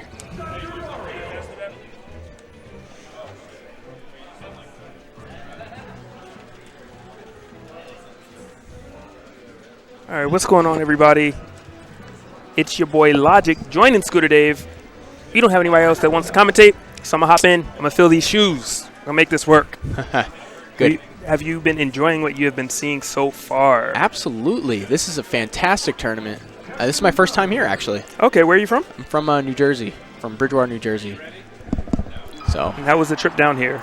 pretty good, yeah. It was. We actually brought Smash in the car with us. There were 6 of us. We were in a big minivan, and yeah, we got a car adapter. We had all the works. We were all having a lot of fun. That's how you got to do it sometimes. Yep. My voice is a little gone. I did get back from EVO actually yesterday. Flight was at 6:30 in the morning, and then I came straight to Xanadu, napped for 2 hours, and then ran the stream and entered. Wow. So Look at you. I have not quite recovered fully, but we're good. We're good. All right. We're living. You know, we're making it, and I'm actually flying tomorrow to somewhere undisclosed until later. Ooh. Alrighty, busy man over here. All right, and they are all prepped to go, giving them the thumbs up now. Actually, should not have did that because the commercial is not done being played. But we're just going to hope they do it nice and slow. And obviously, in this particular matchup, Hat is the favorite to win, but Wimbo is capable of beating, I want to say, almost every player in our region. There might be a couple exceptions, but he has pretty much taken a set off of almost anyone or has come extremely close. And he has multiple characters. He seems like he's opting to go Captain Falcon. Last couple weeks he has been Fox, but earlier in the bracket I did see him as Falco. Hat traditionally does use Sheik, and he can second. He seconds Marth. All right. And they're getting started right away, straight onto Yoshi's Island. And right now, surprisingly enough, Hat being the Sheik main was actually pushing the pace of the match, and it paid off for him. He got that hit, got a nice little 34% combo on him. Nothing too detrimental, though, for Wimbo by any means. Oh, opens him up with that up air. Oh, gets him down. And Randall not enough to save the homie today. Wimbo with a clutch spike right there. That was great. Was not expecting that. Yeah, not at all. Especially after the Randall save, I was just like, all right, my man's good. Wimbo said absolutely not. 2 feet to the forehead. And he's just going to keep it up. Nice knee coming in. Tries to read the stand-up. Mistimes that down air, though. Yeah, shield grab will get that. Ooh. And he is just that's a man for you right there. Raptor boost in the face, don't care. Into the knee, Wimbo up 2 stocks right now to Hat. Feeling pretty good right now. But obviously Hat is by no means out of this. Captain Falcon's recovery is definitely mediocre, and Sheik has great tools at putting Captain Falcon off the stage. Is this going to be the stock? Wimbo recovering high and managing to live, and I do not know what is up with the hitbox on that down air because that should not have connected. And Wimbo playing with his food, and it looks like I want to say he deserved to lose that stock, but Hat says, you do not. I'm going to let you live one more time. Whoa. Just to get. Jeez, what's going on here? He looks like the Rocket right now. Hold up. Is this melee? What's going on? That elbow was so strong. All right. Hat managing to finally take 1 stock off of Wimbo with a lot of flubs coming out right now. So if he does clean it up, definitely can change the tides of this match for sure. Yep. Sheik has this chain grab right here. Getting him on the platform. I like it. Nice 64, but does not finish. And Wimbo is still opting to go for the Raptor boost, not caring at all. All right. F tilt to up air. What else does he have to punish the landing? Ooh, turns it around. Is Randall going to come into play? Nope. Oh. And Wimbo going for a very unorthodox up B and paying for it with his life. Sometimes certain sacrifices don't need to be made. All right, with the grab. He's getting the check chase. And for those of you at home that do not know, if you jab someone on the ground and they do not tech, you actually get a jab reset and another free follow-up. Absolutely. Ooh, barely air dodging onto the stage, still having another chance at life right now for Hat. But you might see here that he opted to go for a forward tilt after the jab. After a certain percent, it doesn't become a jab reset anymore. It puts him right into a live animation, right into the air. So good presence of mind, just going for a forward tilt there, instead of waiting for a jab reset. But yeah, he brought it back. Look at that. Yeah, somehow, some way, we are looking at Wimbo on his last stock. Oh, Randall getting in there. Yeah, just a bit too much of a mountain to climb for Hat. But phenomenal performance by Wimbo. I have not seen this Captain Falcon in literally months. So this is just great to see. I wonder where they're going to go. Ooh, Battlefield. All right. Very neutral stage. Yeah, it's very neutral, but the way that particular match played out, I don't know if I would have opted for a stage of platforms. because Wimble was making great use of him. As you can see right now, jumping up there and just staying relatively safe until he gets a nice opening. Or delaying some of his down airs. Both hits of that up smash. Very strong. And oh my goodness. It's a slugfest. Talk about the trades that you need, okay?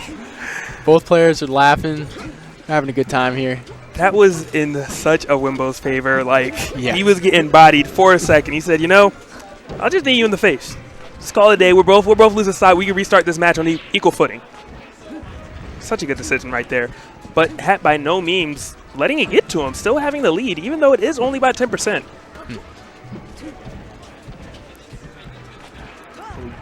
Great shield grab coming in from Hat, following the tech chase and dash attack number 2, ending in the forward air and taking the stock. He knew it was over. Yeah, this was his first real lead the entire set so far. Yep. Oh, whoa. Scary. Scary when you do that stall and the ledge is grabbed. And Wimbo is just all over this place. And Hat's actually, you know what I think he told him when they were laughing? Real rap, I'm trying to go through losers. I want to play some more Melee today. And Wimbo said, all right, that's cool with me. I'll just, I'll take this W. He took the ledge, but he didn't get anything off. He's getting something off it now. And he has actually had a 66% closing ratio when it comes to side Bs, Captain Falcon. I've never seen that in my life. That's great. Put him on my team, coach. You got the uniform for it, to be real. Definitely like he played some soccer. That Nair giving a Wimbo a little bit of space to play with, and Wimbo is just... It's all over him. Yeah. Not giving him any space to breathe. Oh, a little too hard there with the moonwalk. Right, sometimes you just need to calm down, man. Like, I know you hit that speed boost, but just chill out for a second. All right. Looked like a shield drop up air just came through. What is he doing? Does Wimbo know that this is Melee? Does he think he can auto-snap the ledges or something? All right, back air trading with down air. Not quite enough, but this edge guard might be enough. All right. Nice and easy. And Wimbo. Oh, he must have heard you. All right, my boy coach, my fault.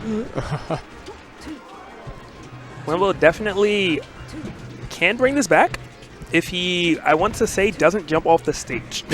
Right? Yeah. All right, now he's batting 50-50, and that might have just been it. Yep. Solid performance by both players. Some spaghetti here and there, though. Yep.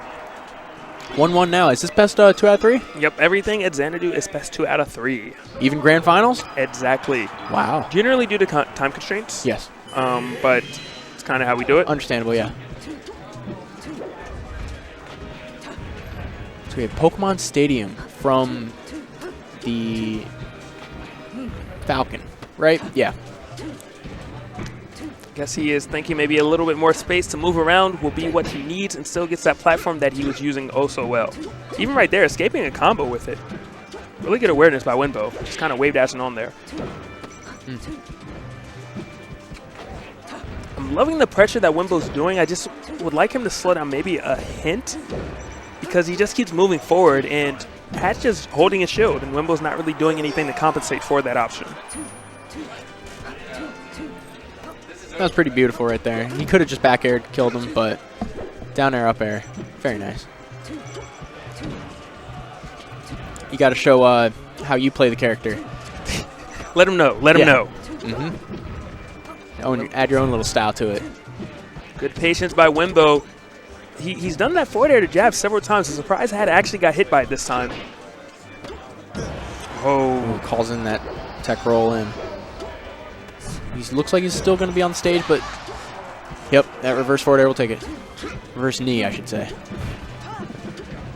Some people get really upset when you call Falcon's forward air not by its knee.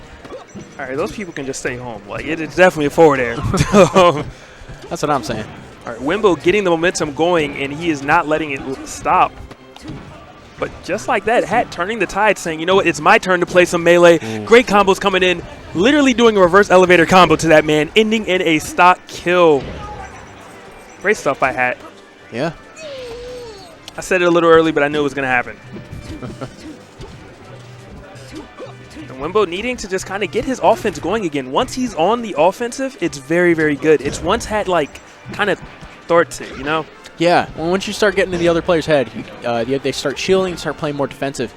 You really got to keep that offensive going. Ooh, tricked him up there. The juke's coming in. What up, Harlem Globetrotters? Pressure's not a let up, though. Both players still dash dancing, getting in there. Unfortunately for, oh my goodness. Finding that up air. Sneaking it in there, taking that stock. But let's see what Hat gets off this. Didn't end the stock, but 88% is definitely a nice thing to get off of one hit. And the tech chases are just, Hat's so good at tech chasing people. Yeah, he really is. It seems like a Sheik main exclusive. They just don't mess it up for some reason. Them and Mewtwo King.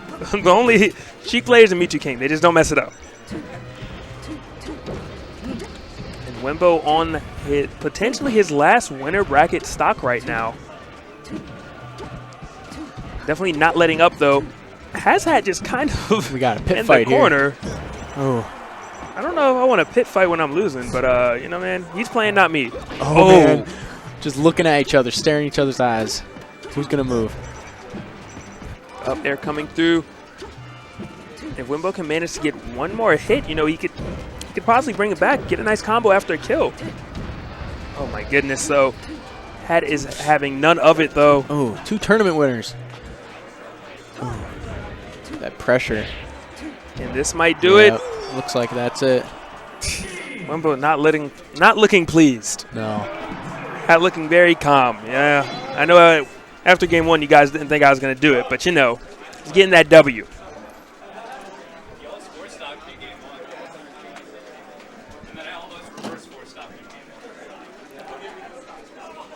Wow, that was a little unexpected, just a quick turnaround. Yeah. Good showing by both players, though. For sure, for sure. And good game. I'm going to try to find someone else for you as I set everything up.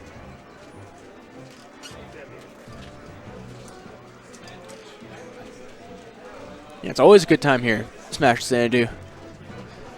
Very nice. Venue's huge. Air-conditioned and has a bathroom. And, like, there's food within, like, 2 miles. You can't ask for much more. And all the lovely people, of course. So we have Bones and Plank. 2 Smash veterans in this region. I'm assuming they have played each other multiple times. So it's interesting to see how each player's style works with each other, how they cover each other's moves.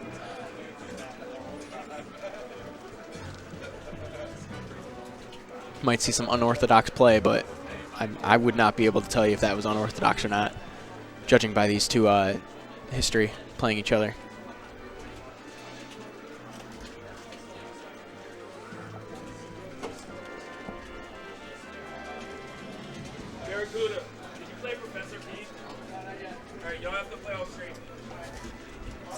Yeah, I'm looking forward to this one. Bones very solid technical Falco. I hope he shows it today.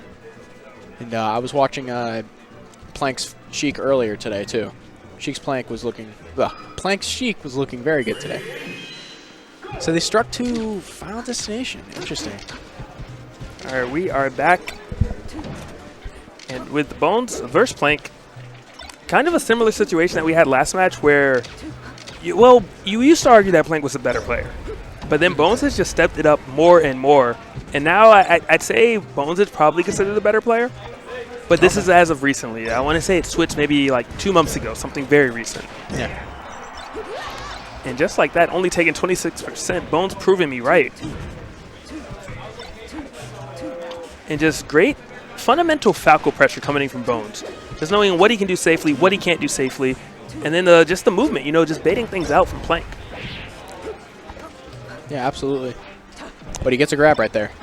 And Plank is very good at edge guarding, but right there gets clipped by the illusion and almost paying for it with his life. And Bones says, actually, you are going to pay for it with your life. But after that last down air, not dropping it in, wow. Bones is off the stage living on a prayer right now. I'd like to say 8 out of 10 times Plank would have slapped him out the skies for that. Beautiful rising there. Taking that stock. No more hope for you. Ooh. Talks right back to him.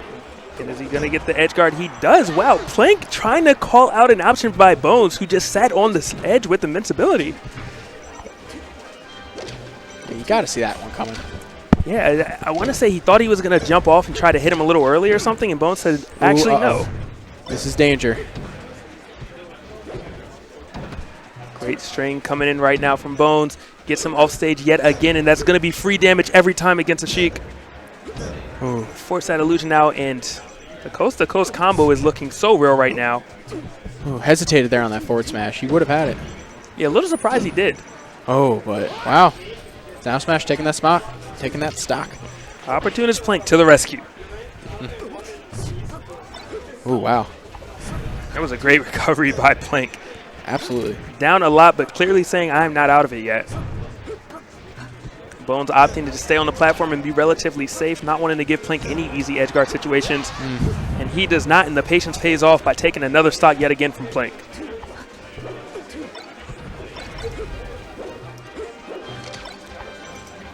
Yeah, I really like how Bones is playing right here. Very fundamental, as you said before. It's just, you know, you don't always have to do all the West Bows stuff. Sometimes you just got to play Falco. And right now, Falco is working out for him, paying dividends. These down airs looking like the best move in the game at the moment. And then Sheik literally down airs too. You know what? You're right, man. This is a good move. All right, last stock, both players. Yeah, and anything could happen because Bones can mess up once, and that could be his stock. Sheik is so good at getting rid of Falco stocks off of one grab, off of one edge guard attempt. Oh, yep. But you know, Yeah. didn't get him to that threshold. And I think I accidentally marked that Bones won game one already, so maybe I'm a little psychic. My fault. my fault, Plank. But definitely a great showing by Bones. Nothing fancy, just efficient. You can never be mad at watching some nice, efficient play by Falco. Yep, nice and clean.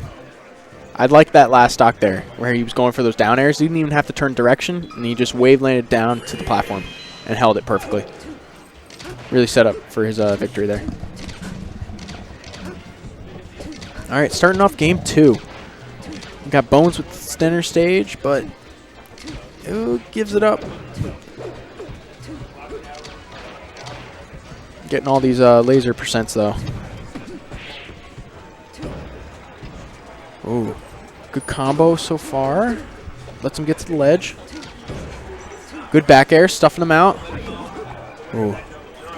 Wonder what that was. Sorry about that, handling some great string tech. TL stuff. And You haven't missed much yet, except for Plank just getting all Plank this. taking the Yeah. first lead of this set. Okay, in commanding fashion, only 17%. Wow. Yeah, he just was not letting Bones in. He was getting the laser hits, but other than that, Not nothing. enough laser hits. My man only hit 17%. Like, back up a little more. Hit that B button. All right, and Bones clearly slowing down the pace of the match because he did not like what happened to his first stock. Wow. And I think Bones was so sure that Plank wasn't going to make it back that he actually didn't even let go of the ledge to punish the Sheik recovery. Playing with fire right there on the edge. Gets the down air, not able to convert off of it afterwards. And is Plank going to be able to land? oh, that forward air getting stuffed out by that forward tilt. Bones a little sloppy right now on the edge guard attempt, but Plank just waving in the wrong direction. I don't know who he thought was out there, but it was not his opponent in this match.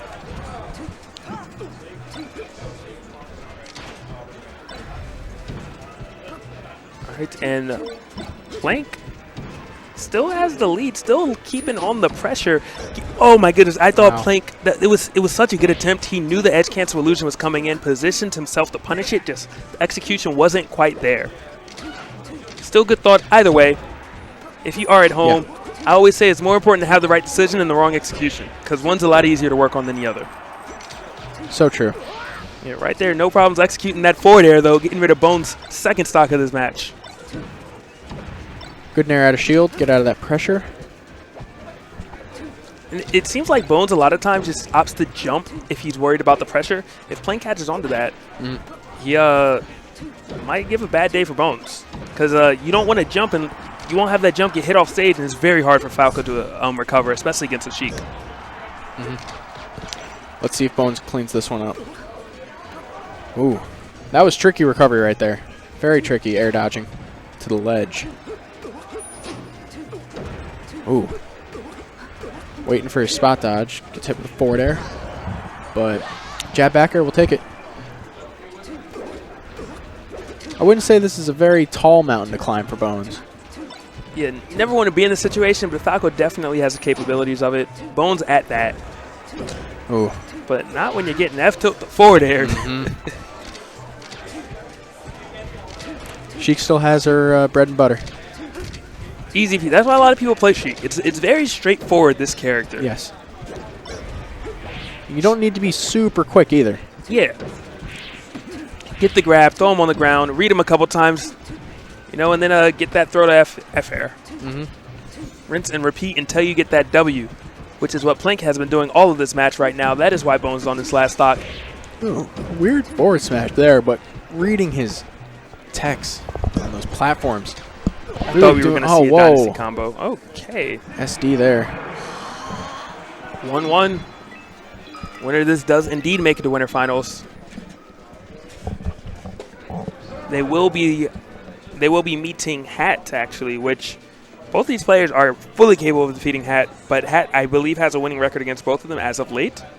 Less so on Plank. It actually took Hat 8 years to defeat Plank. Oh, wow. But he did it. He did it eventually, you know?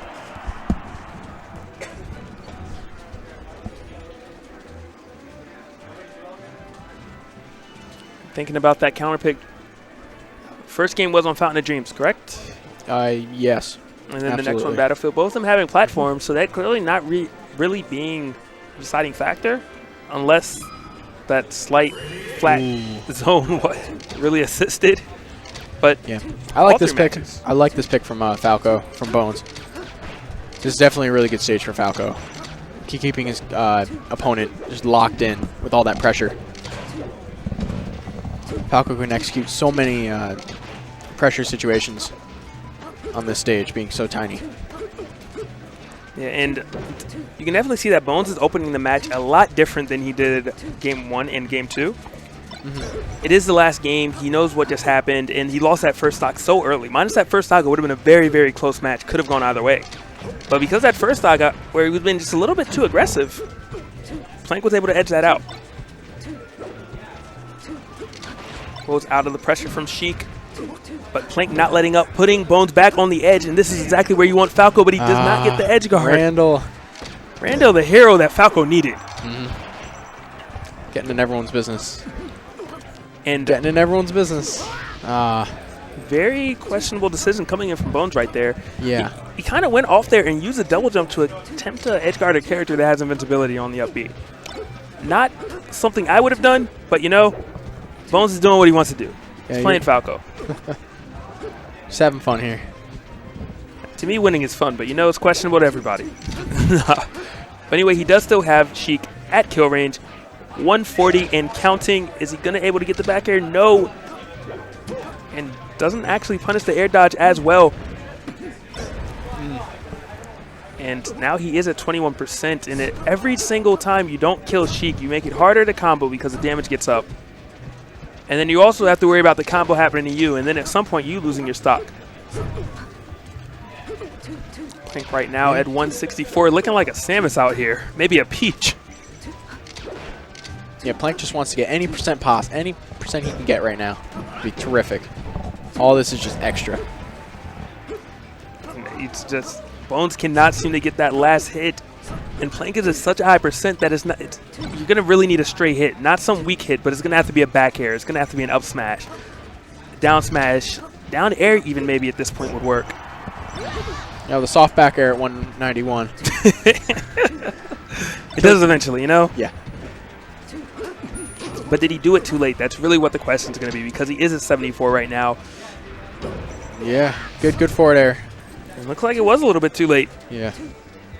All that percent added up. Ended up getting him that stock.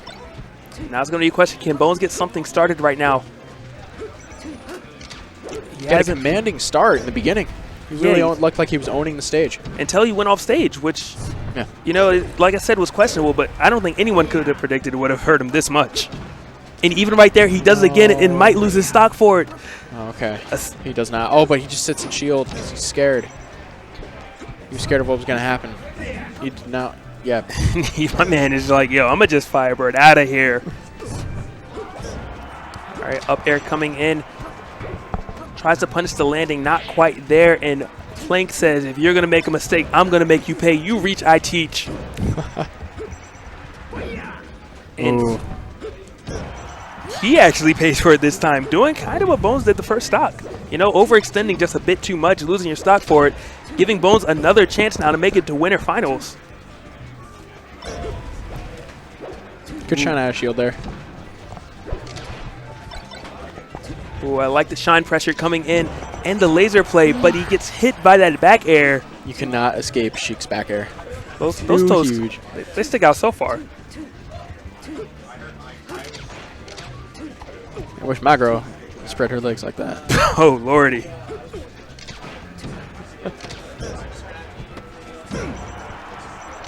Right, forward smash coming through, and is Bones able to take it, make this a tie game? He does. Wow. That was so Beautiful. smart. Yeah, to know to just kind of go off there, because obviously, generally speaking, as a Falco, and the way this match has been progressing, he hasn't been going out that far, you know? No, yeah. Not too many risks this game. But that time he just went out there, got it done. Love to see that type of play.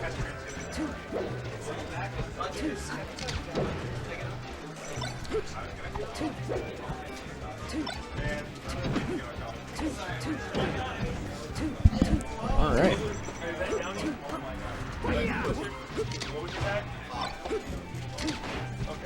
All right. Last stock situation.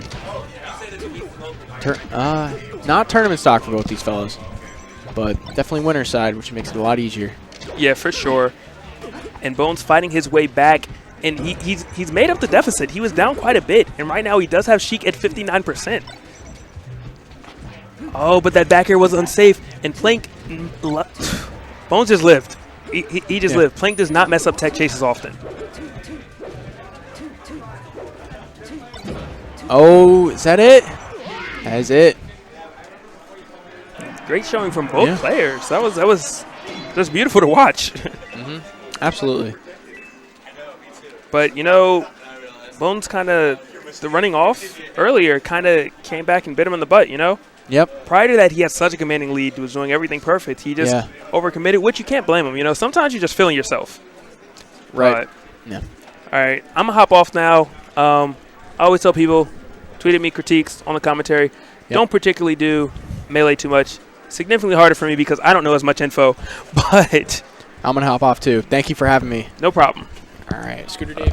Logic_VGBC is indeed the Twitter. Just go ahead and tweet Hey, that guys. at me. You're actually going to switch mics. You're going to use this one. All right.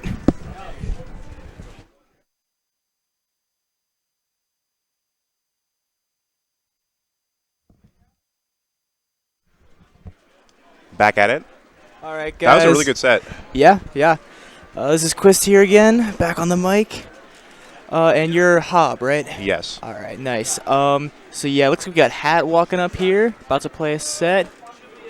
Real quick, I want to give a shout out to my boy Professor Peen. He is playing amazing tonight. Yeah, I heard he beat Barracuda. Yeah, he beat Conman and then Barracuda. Oh, really? Yeah, he almost four-stocked Conman. It was really crazy. Who do you play? Yeah, Fox. Huh. Yeah, he's playing amazing tonight. His best Xanadu until now. All right. Okay. So we got PvP Live, esports in your hand. You're going to get news, you're going to get scores, you're going to get highlights. This is the premier esports app. You can get on your phone right now. Watch it while you watch Xanadu on your desktop. All right, and we got Clutch City Clash in, looks like Houston's first national tournament, August 6th and 7th. I'm actually involved in the Oklahoma scene, go down to Texas a lot. Really great scene, guys. If you're around there, you should check it out. Looks like it'll be pretty good. One thing to point out is this is a 3-stock Wii U tournament. Oh, right? So really? for you Wii U fans, you want a good 3-stock tournament to watch. If you're a this supporter is the of that to format, watch. definitely go down there, try to get to it.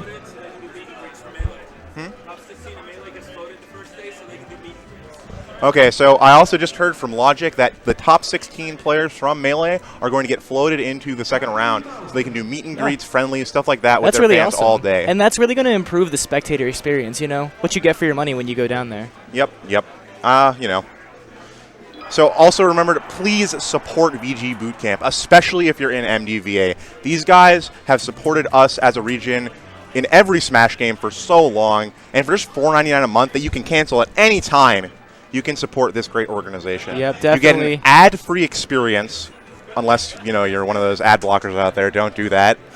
You get a cool badge next to your name, 12 emotes. See that chillin' emote?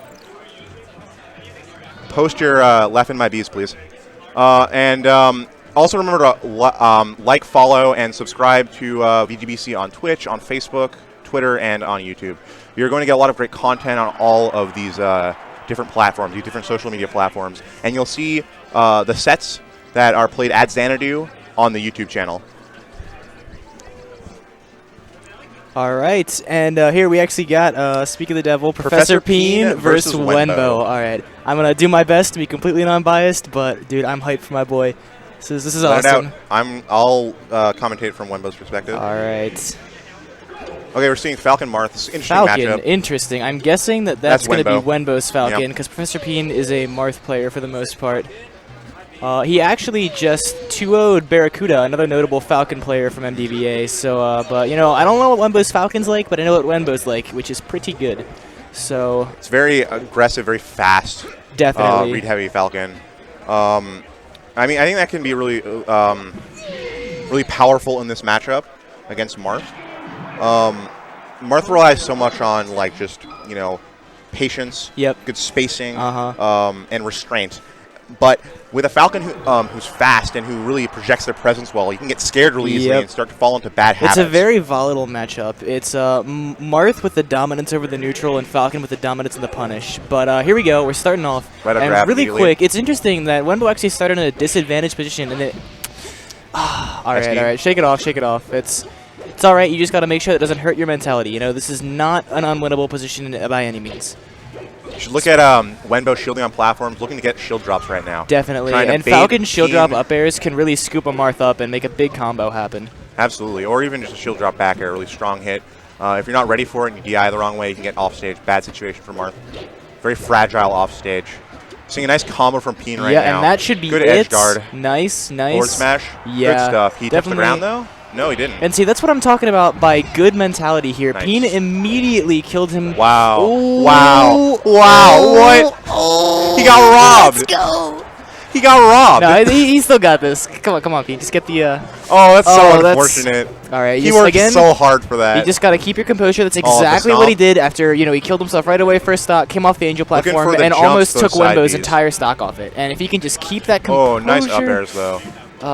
Drop up with the back air. Expected him to fast fall, try to it's really upbeat the ledge. unfortunate. He's Nice just grab from Wenbo. missing little spacings. You know, like with those down airs, the tipper versus the not tipper. It's very easy So, to miss. Against Marth, characters who can invincibly refresh their invincibility, using that against Marth is very powerful because it sort of eliminates his ability to go to the ledge and mix you up between whether he's going to go to stage or go to ledge. It's very hard for Marth to be able to deal with people who are refreshing their invincibility quickly. Once again, reading the jump. Peen using the side B to out-prioritize Yep.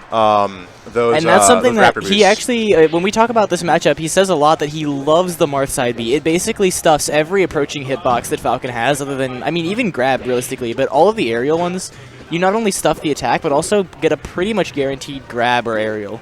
It's very good in this matchup. Yes.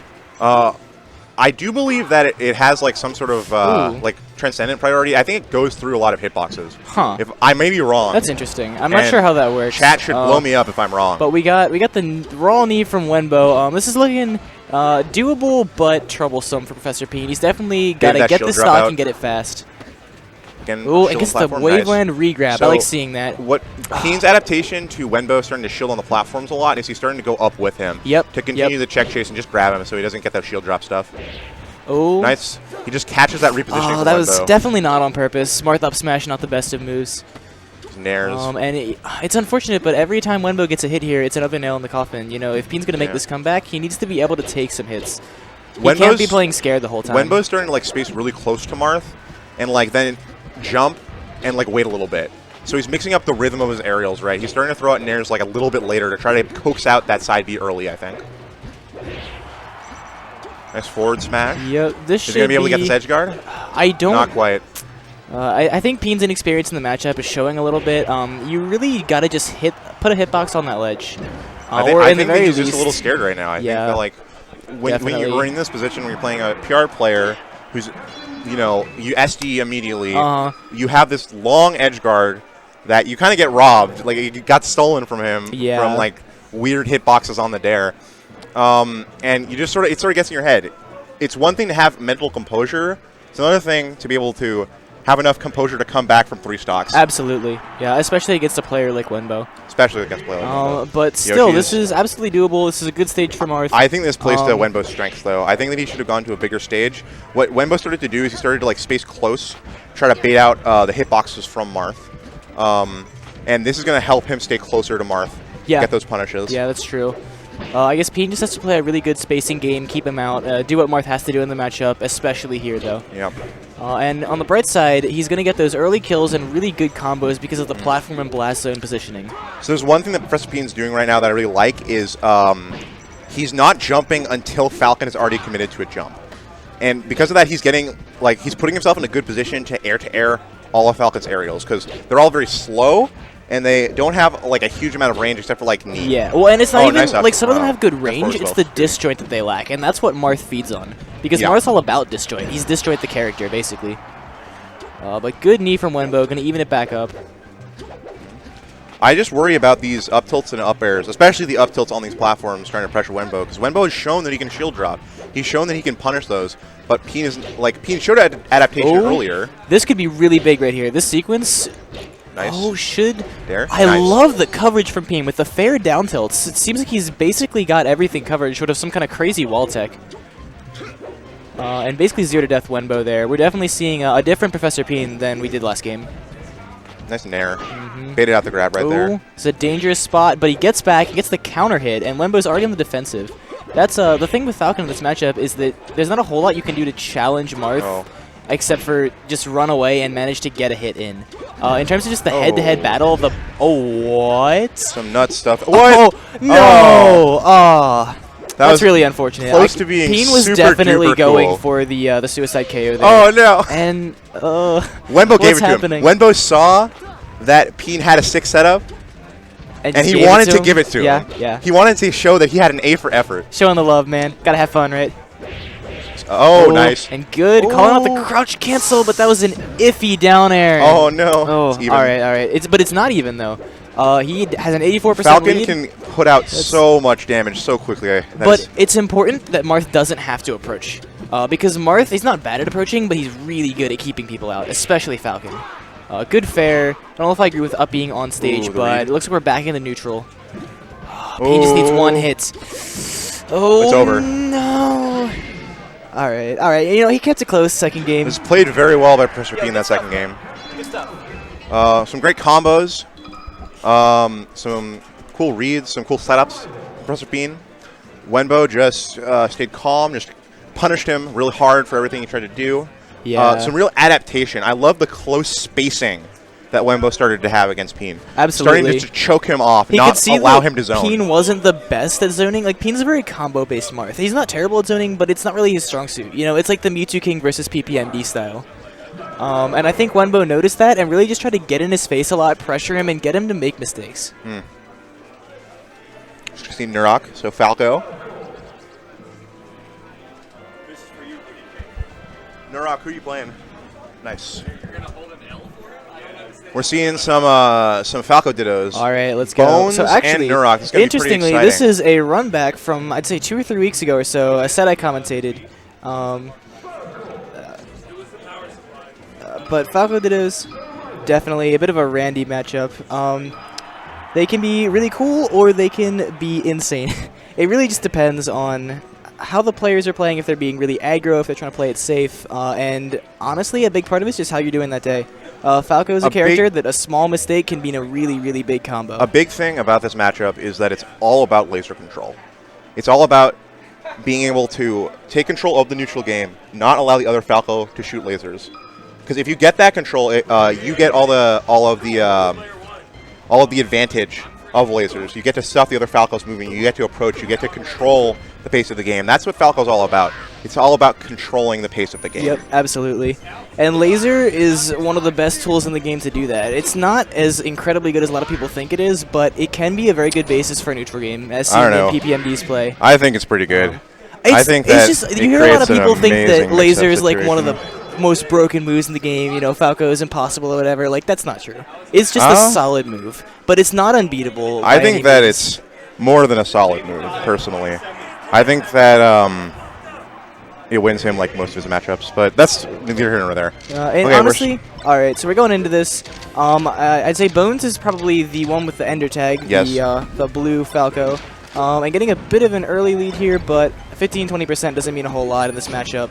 But and Bones just kept control. That does. Getting the edge guard right there. Bones just kept control that entire stock. He had laser control at the beginning, and then he used that just to get that combo, get that situation, push Nurok into the corner, and get that he's kill. Getting these chain grabs are actually only working because Nurok's DIing in. That's a DI trap right there. Ooh, nice. But because Falco doesn't really have many guaranteed things off throw, it's a good shorten though. Good thing to go for, you know. Why not try? And tries to scoop him up with the up tilt there. Definitely kind of just calling out or trying to call out a bad recovery, not getting it. Well, one thing that's good to know about Falco's side B is that his Mohawk has a hurt box, so he never can really perfectly side B. You can always nick it a little bit. And Bones was trying to exploit that, see if Nurok wasn't going to go like perfectly low to avoid that up tilt. Once again, we're seeing the jockeying for laser control right now. Yep, definitely. Nurok seems to be in control, has center stage, push Bones into the corner. Although Bones fighting out. One thing to look at, interestingly, as to the styles of these Falcos is that both of them are using lasers to approach, as opposed to a more PPMD-oriented Falco who would use lasers to keep control. PPMD uses lasers to approach all the time. What are you talking about? Well, but he's not overly aggressive with them. He uses lasers to create space. He's very aggressive with them because he uses them to aggressively set up mix-ups opportunities. Like a lot of the strength of PPMD's Falco comes from how ambiguous it is when he's going to approach with Nair, and he does that through movement mix-ups with the lasers. Definitely. And that laser dash dance that he basically pioneered is so effective. It's rough stuff. Yeah, you don't like to see that, but it happens. You gotta. The most important thing here for Nurok is going to be to keep his mentality together. You know, it was a 3-stock. He did kill himself once, but it's definitely doable. This is a volatile matchup, and if he just changes a few things up, he can definitely still take this. He just needs to stay in control. I think that it's a good idea for him to go to a smaller stage because it makes lasers less important when you don't have to deal with as much space. It makes the punish game more important. Still, though, Bones out-punishing Nurok right now at the moment. Nice waveland right there. Nice. All right, yeah, and Bones definitely nice. Gets the edge guard, unless, all right, no Randall shenanigans, just takes the stock moves I think he lost his jump, so he wouldn't have been able to get to Randall. Okay, that makes sense. Though it's important to think about. Nice. Just puts himself on the platform so he can be able to react. And that was interesting. Did you see Nurok beat Bones' dare with a Shine? It must have been near the end of the animation, but it's not something you see every day. Well, Shine does have invincibility. That's true. And it's a very ballsy thing to go for, though. Yeah, I mean, you know, if you trust your spacing, then you can do anything. Nice. So Nurok has Bones in the corner, but he escapes with that Shine throw. Bones is back in control. Good back air, though. Good back air out of shield. Doesn't quite get the edge guard, though. Yeah. I mean, and it's really more about, I think he missed the read there. He thought he'd go... Ooh. He was just trying to ledge cancel and swag. Yeah. I believe. Let's go, Nurok. I have seen it. I've seen it happen. Ooh, and... Nice. Good angle. That was really good, yeah. That angle made it really ambiguous about whether Bones was going to go to the ledge or to Randall or even on stage. That was actually a really great recovery from Bones. Multiple stages of just incredible control over his character. Alright, and coming in with a 2-stock lead now, although this could... Yep. Alright, 1-stock lead now. Falco living to 170. That's definitely not good on Nurok's side. You know, you really want to get the kills in this matchup because Bones is killing Nurok at very low percents, especially compared to 170. That was a very nice shine to shield earlier from Nurok right there. But I think the big story of this matchup so far has been that Nurok seems to be losing pressure in the corner, right? Yep. When Bones gets Nurok into the corner, it usually ends up being a conversion, like right there. And really good downward angled forward tilt. Nice. All right, set up the combos here. Yeah, honestly, Bones' combo game is looking dominant in this set, and the Fly Guy DI is actually the reason that that follow-up happened, because he suffered hit stun while going through the Fly Guys that let Bones catch up. But yeah, just side being off stage. I feel like Bones, taking the L. Bones set up a lot more reactions in his punish game than Nurok did. A lot of stuff, like when he shined below platforms or stuff, he would wave dash to reposition according to the DI of Nurok, and then react with a shine. Yeah. He would wave land on with Nurok sometimes, set up the 50-50, where you can forward smash one way or another to catch a roll, various other things. A lot of Falco's combo game is forcing people onto those small platforms so you can get that 50-50 stuff. Definitely. That's where you see like a lot of stuff from West Balls, a lot of stuff from Mango, where they'll hard read like one of two options after they funnel you onto a platform with a dare, and either get you off stage, set up an edge guard, or continue the combo if you go in. Yeah.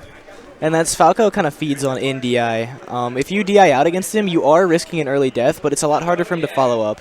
There's a lot of mix-up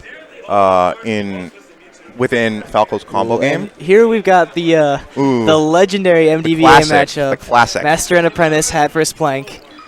I'm pretty sure Hat's favorite here, right? Or Plank's favorite here, right? Hat. When was the last time you beat Plank? Okay.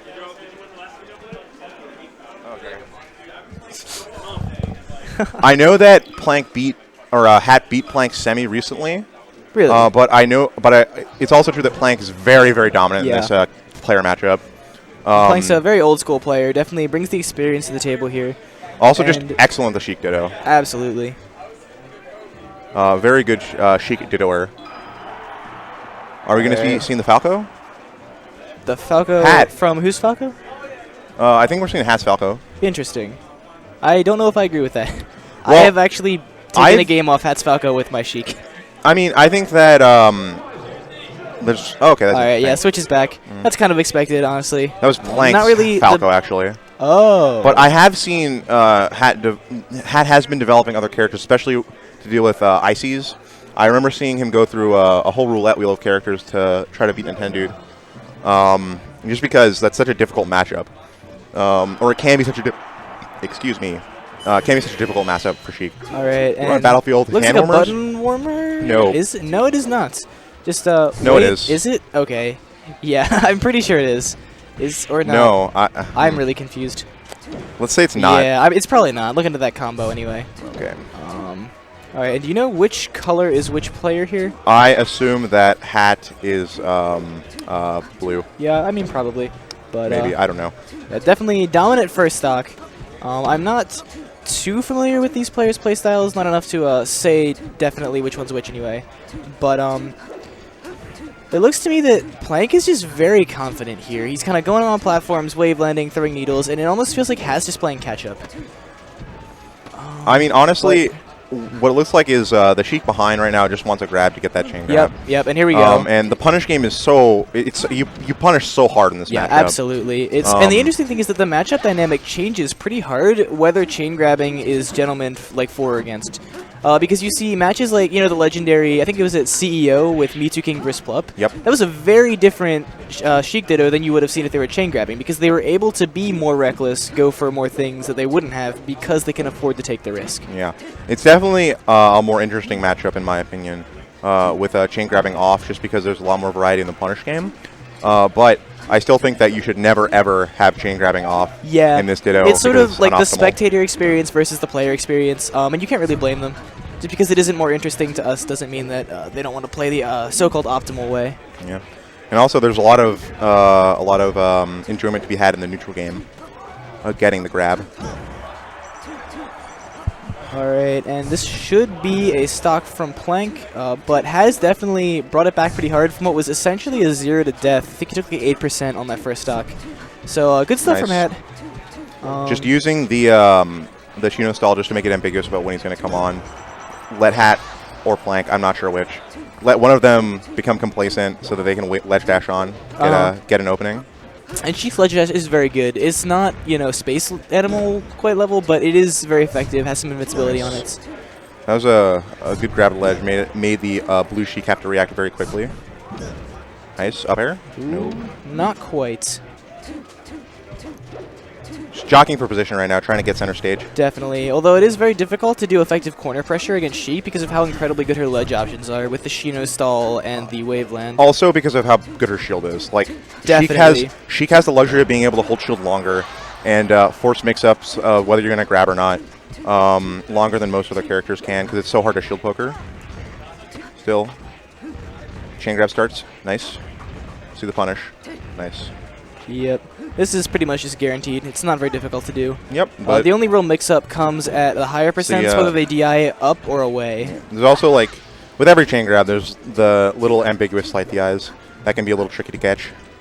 It's not the most difficult thing to catch in the world, but it's still, you know, not easy.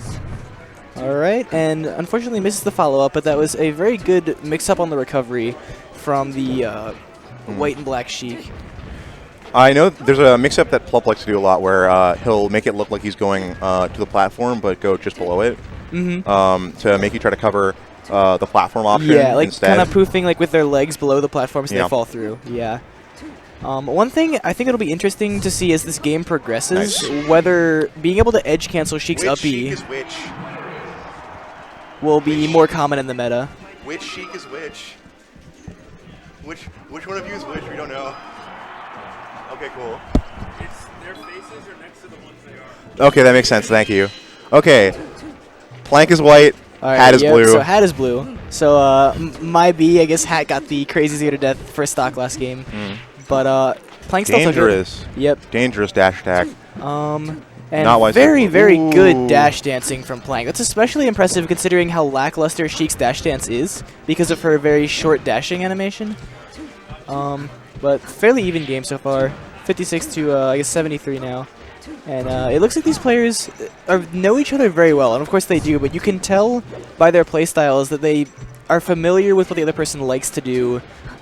They're playing a playstyle more so than a character. Yeah. One thing I'm really loving is the way that Plank plays when Hat's in the corner. There's just like a lot of pressure going on there. A lot of safe spacing and smart spacing going on there. Definitely. And then he's so good at like just snatching the ledge away. Nice. Nice. Oh, like that. That was really impressive. Nice ramen noodle. Yep.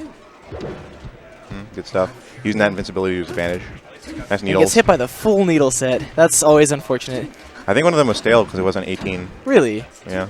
That's interesting. Or he missed one. So, I don't know if you know this or not. I don't. But with needle staling, does each needle stale like a little I bit have no more when it idea. hits? Or, yeah. That's a great question. Because the interesting thing about that would be that if they did, you could reset your entire stale moves queue by hitting a fistful of needles. Yep. But Oh, I'm not nice. sure. So. Oh, these dash attacks. This is crazy. What is he doing? Some shield pressure from Plank right there. Just quick jabs. Sheik's jab is so good. It comes out in 2-3 frames. Yep. Something like that. It is important to not let it get crouch canceled, though. That could be bad. That's it why can be it's so crouch potent. canceled to a very high percent. That's why it's so potent as an attack on shield, though, because of the lag of letting go of shield. Yep. Or canceling it in some way. Yeah. Ooh, I feel like it would have been better to go for maybe a back air or something there. The up air didn't quite combo. Plank was anticipating a get up attack right there. That's why he ran up and shielded. That makes sense. Nice. And this Nice. ooh. This is always difficult, but he gets the fair. I like. One thing I like about Plank's punish game in comparison to Hat's, from what I've noticed, is I feel like Plank tends to like get to the platforms faster to set up the follow-ups and react on the tech chase faster when Plank techs up there. And I think that it's really helped with punish. Oh, that's unfortunate. Yep. And I feel like Plank's kind of... Oh, and he gets hit, so that's good for Hat. But the important thing right now, even though it seems like there isn't much of a difference in percents, one of these characters can crouch cancel, the other can't. And that's a big deal in any match, let alone the Ditto. Because you're essentially not playing a Ditto anymore if you two characters can't do the same things. Yeah, but also one thing to note is that one of the best options to beat crouch cancel with is grab. Absolutely. And grab is extremely powerful in this matchup. Extremely high reward. But Plank takes that stock. See how Hat uses invincibility, excuse me. Nice stuff. Just covering the platforms. Chasing down Plank. Good corner pressure. Waiting for the platform to fall down. Well, that's another thing. Hat isn't hitting his full chain grabs. A lot of the time he's forward tilting out early, and he's not getting the full conversion. And that's like not something Hat, you or really like want to Plank, do excuse me. because you are guaranteed a free hit afterwards. You don't need to forward tilt to get that. You know, once the chain grab percent is over, it's you over. can just get a fair. But, Nice. All right, and this is still a very, very close game. Yep. Plank can absolutely do this. I think These two are looking very evenly matched, actually. I think that whoever gets the next grab is probably going to be in their favor. That'll be a lot of percents. Both of them are in the going for range it. to start the chain grab, so... Tech chase, so looks like Plank got and- it. Nice. Good coverage on the mistake Ooh, right there. I love these wavelands from Plank. Really, it feels like he's in Hat's head, especially because Hat isn't punishing him for any of them. It really seems like Plank has a good understanding of Hat's timing, because a lot of the time when he goes for like a jab or a forward tilt, Plank will just spot dodge and then get a grab or something. And that shows a great amount of knowledge. But Yeah, a once lot again, of player knowledge, too. Yeah. Knowing Hat when bringing this the back, little though. differences in when Hat likes to time his things. And it's over. Yep. Really, Good really stuff to solid Hat. set, though. Oh, wait, no, it's not over. I know. Yeah. It Hat is. took the game. It is. The game is over. Yeah. Not the set. Good stuff to Hat. Yep, taking it to game 3. Yeah, that was definitely clutch, especially after Plank gets the first grab. Dreamland, yep. Typical stuff. I mean, it's preference in the Ditto, so good stuff. It's that first exchange, that first nair. Grab. Ooh. And I love the movement from both these players. Seeing movement like that on a Sheik is pretty much a guaranteed way to know just how good the player is. Nice. I think he caught the jump. Yeah, he caught the jump with that forward tilt. All right, gets the And he chain gets grab converted into here. chain grab, yep. That means that's so much. a huge deal in this matchup. Just because since Plank couldn't, or excuse me, Hat couldn't mix up his recovery with jump, he basically had to eat a grab there because of the of how long up he takes. And do you know exactly to what percent the chain grab goes to? I think it's like 90. 80 something, right? 90-ish. Yeah. That's unfortunate. Nice. Keeps in the corner. He's going to be able to get a Oh, grab. and this is the long not quite. get up. Definitely not on purpose. Probably looking for a ledge dash there. Yeah. Oh. And misses the dare, too. This is... That was a sort of ambiguous up B, though, so that was like a Yeah. nice recovery from Plank. Like, that's like part of it. And gets the down smash. The Randy down smash, Yeah. dude. The Just panic. the call out, I guess, on Plank not quite knowing where to put his aerial. I think And it was worked, panic. But I think that Hat was freaking out, and he was like, I'm just going to press down on the C-stick, and it worked. all right, this is a very Nice. even set right now. Even in games, almost even in percents. But takes basically the full set of Needles there. Nice. And Good stuff from wow, Plank there. did he lose his jump or something? Where did that come from? I think that he jumped into the fair, and fair sends it to Oh, shallow angle. yeah, he yeah. DI'd it poorly. That semi-spike can be really bad Yeah. sometimes. He DI'd it very poorly, and just died for it. Wow, that And was interesting, the dare weird coming down down. air. You do not usually see that kind of thing working because dare's priority over most upward moves is not the best. Hat but, is sure loving down on the C-stick yeah, right now. Hat making it and work. it's getting him. It's definitely getting him these good opportunities. But Plank using the fair to get off me. Now they're sort of just scrambling. This is definitely like a weird scramble situation. Plank has Hat in the corner.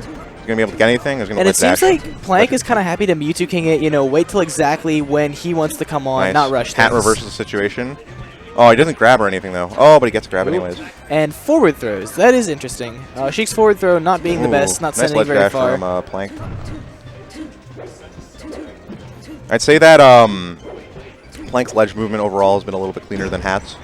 And he's gotten like quite a few opportunities because of that. A lot of ledge dash forward tilts. But Hat just been scrapping out, winning in neutral where it matters, and Definitely. being able to convert. And he's still keeping this lead. He Nice. just needs to get one grab, one down throw fair, and then an edge guard, and this will be an even. In his advantage for sure. Yeah, definitely. Oh, accidents happen, and it's probably even again. Or not even again. Oh, wow, great recovery. Very smart. Nice, and he gets in the corner, grabs the ledge. Good So, stuff. He's dead. Yeah, good recovery, but definitely going to get grabbed again. Oh, good tech. Ooh, the miss. That's unfortunate. And gets the shield perfectly on those needles. That was really great. Because taking Plank's that much just- damage. Plank's just outspacing Hat's areas a little bit because he really wants to kill right now. So he's choosing like kind of like obvious, like a little obvious times to throw out his aerials. Oh, and a really high up B. Oh, nice. But Nice it looks back like air. it worked out for him. One thing about that high up B is that actually, if you up B from high enough, you suffer no landing lag, as opposed to the normal, Yep. incredibly long That's landing lag the that captain Sheik face suffers. roll. Yep. Although, to be fair, Mewtwo King has been doing it for years. Yeah, but look, if we gave Mewtwo King credit for literally everything he invented, there'd be nothing else. That is true. Everything would be the Mewtwo King, the Mewtwo King, the Mewtwo King. Not that I would be complaining. I love that guy. Give your boy Face Roll some credit. Yeah. He was the second guy to do it. Exactly.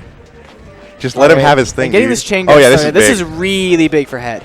Yeah. With a lead like this, it's definitely very much in his favor to take the set. The down smash though. Down smash is fascinating. Whatever works. You Once know, again, he wasn't gonna get anything really big positionally, so. Het rocking down on the C stick, repping that. Good back air. Ooh, and Het takes the set. Solid. Nice. A lot of solid down C sticks from Het in that set. That is the matchup. Getting crouch cancel down smash is pretty common with Sheik Dittos. Just because of how good crouch cancel is against basically all of Sheik's options. I mean, yeah, that's why Spaceys destroy her so hard.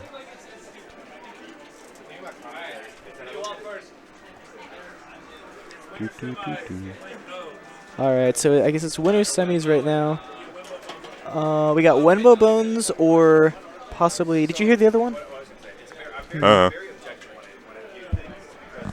Alright, well, either way, we're going to have some good sets coming up. Wenbo Bones would definitely be very interesting. Those are two very aggressive, combo-heavy Space Animal players. Yay, Wenbo. Alright, let's go. Wenbo, who you playing? Wait, what? No, character. Yeah. Sick, we're getting Fox Falco. Alright, nice. Wenbo Fox, Craigasm. It's going to be fun, exciting. Yeah. What a Spacey good Dittos, matchup. dude. I love watching Spacey Dittos. I don't play Spaceys, but they're just so cool to watch, you know? Probably From a spectator standpoint. one of the classic and staple matchups of Melee. Absolutely. Those characters have always been good. They haven't always been the best, but always they've always been watch. top 4, top 5. Very solid character picks. I mean, regardless of what the meta has been or where the tech skill's been at, Fox and Falco have always just had good moves, you know? Yeah, Like, I mean, there's not a whole lot you can do about that. Yeah, they're solid characters. Okay, so I'm not sure how this usually goes, but I think it's going to be pretty interesting regardless. Yeah. I'm I'm very pretty sure that aggressive. Bones is higher on the PR, if I'm not mistaken, but not by all that much. They're both in the 10 to 20 range. Yeah, I mean, Wenbo is an inconsistent player. Yeah, definitely. Hop, HOP. Don't worry, Logic, it's fine. If you need to know, just ask. I'm not going to get offended. No, I'm not going to get offended. It's okay. Don't worry about it. It's okay. I'm not like, it's not that big of a deal. Everything's chill here. Okay, yeah, but Wenbo has like this very aggressive style. Absolutely. Very fast-paced. And Bones has that great punish game, those excellent lasers. And he has very good control just in general. He feels like everything he does is purposeful, you know, he knows exactly what he wants to do and he does it. Yeah, I mean, Bones, one of the great contributors to Smashboards, written a lot about the game, you know, and written a lot of like interesting stuff. So he's a very smart player. Knows what to do in like a lot of situations. Very familiar with the game. I mean, both of these players have been playing for a very long time. I'm not sure the exact amount of time, but they're definitely old school. I think Bones been at it for like 7-8 years at least. Probably. I don't know. I'm not like super familiar with the amount of time players have been playing. I do know they've been playing for a very long time though. Definely. And they're both Alright, very, we're getting very good started. players. Going to Fountain Dreams, first. That's an nice. interesting pick because I find that most Space Animal players don't enjoy playing on this stage. I think people's feelings about this stage change as soon as you can shield drop. That is true. Or being able to edge cancel consistently is also a big deal. The Zane. Because of all the different... Johnny. Is this real? I don't know if this is real or fake. What do you mean? This looks real. Okay, this is real. Alright. And this is losers semis, actually. Yeah. So, I'm not quite sure. Alright. But gets great combo from Bones. See if he can get this edge guard. And, Ooh, this could be dead. real bad. Oh, wow, I'm surprised. But yeah, Wenbo just doesn't quite get there fast enough. Bones just got the benefit of like the best of that scramble situation. Not like a huge deal. Stocks go really fast in this matchup like that. The quick side B just gets caught by Wenbo. I think that the main two ways that Fox wants to get his punish in this matchup is through the grab and through the shine. He wants to get Falco into a tech state because he can get grabs, he can get more shines, he can get these great follow-ups that just make Fox's punish game so powerful. And it just, Falco goes on the defensive so hard if he goes into knockdown because there's not really anything he can do unless the Fox messes up. You know, there are a lot of options that are gonna get baited by good players, like, you know, spot dodge shines, the shine on wake up. Yeah, it's true. It can be like a very difficult mix-up situation that you have to be really smart on. The key is that all of those are very defensive. Nice, like, there's not so much like a Peach Nair sort of thing where you can just take their combo and make it yours. I mean, shine. Wake up shine is really good. Yeah. It's also 1 frame. Bones trying to shield drop there. Yeah, that's unfortunate. Should be, but Bones gets the Om's tech. Really solid play from him. Stalling at the ledge. Nice shorten. And but Bones this covers could it. be a stop. Bones definitely just covered like both of those options with the back air and the shine. Yeah, that was absolutely. super impressive. Oh, that's unfortunate. That's unfortunate, yeah. Alright, and gets the grab real quick. Bones really playing good very well right now. Bones was trying to very much do in that control. that NorCal style thing where you wait and shield on the platform and then shield drop if they try to grab, but just doesn't quite get the shield drop in time. It happens. Yeah. And there are worse things than getting grabbed between stocks. But yeah, Bones. That was just very solid. Like pretty dominant. Yeah, that punish game from Bones was really excellent solid. punish from Bones that entire game, and also the defensive options from Bones were very strong as well. Whether it was the Om's attacks that he got, or just staying out of the range of Fox's shine, absolutely. He played that very well. And also, Wenbo really needed to really just get the kill. This matchup's all about early kills, and Bones lived to, I think it was 175, or some very high percent at the end of that game. And 175 could have been 2 stocks of, like 85% each. Yeah.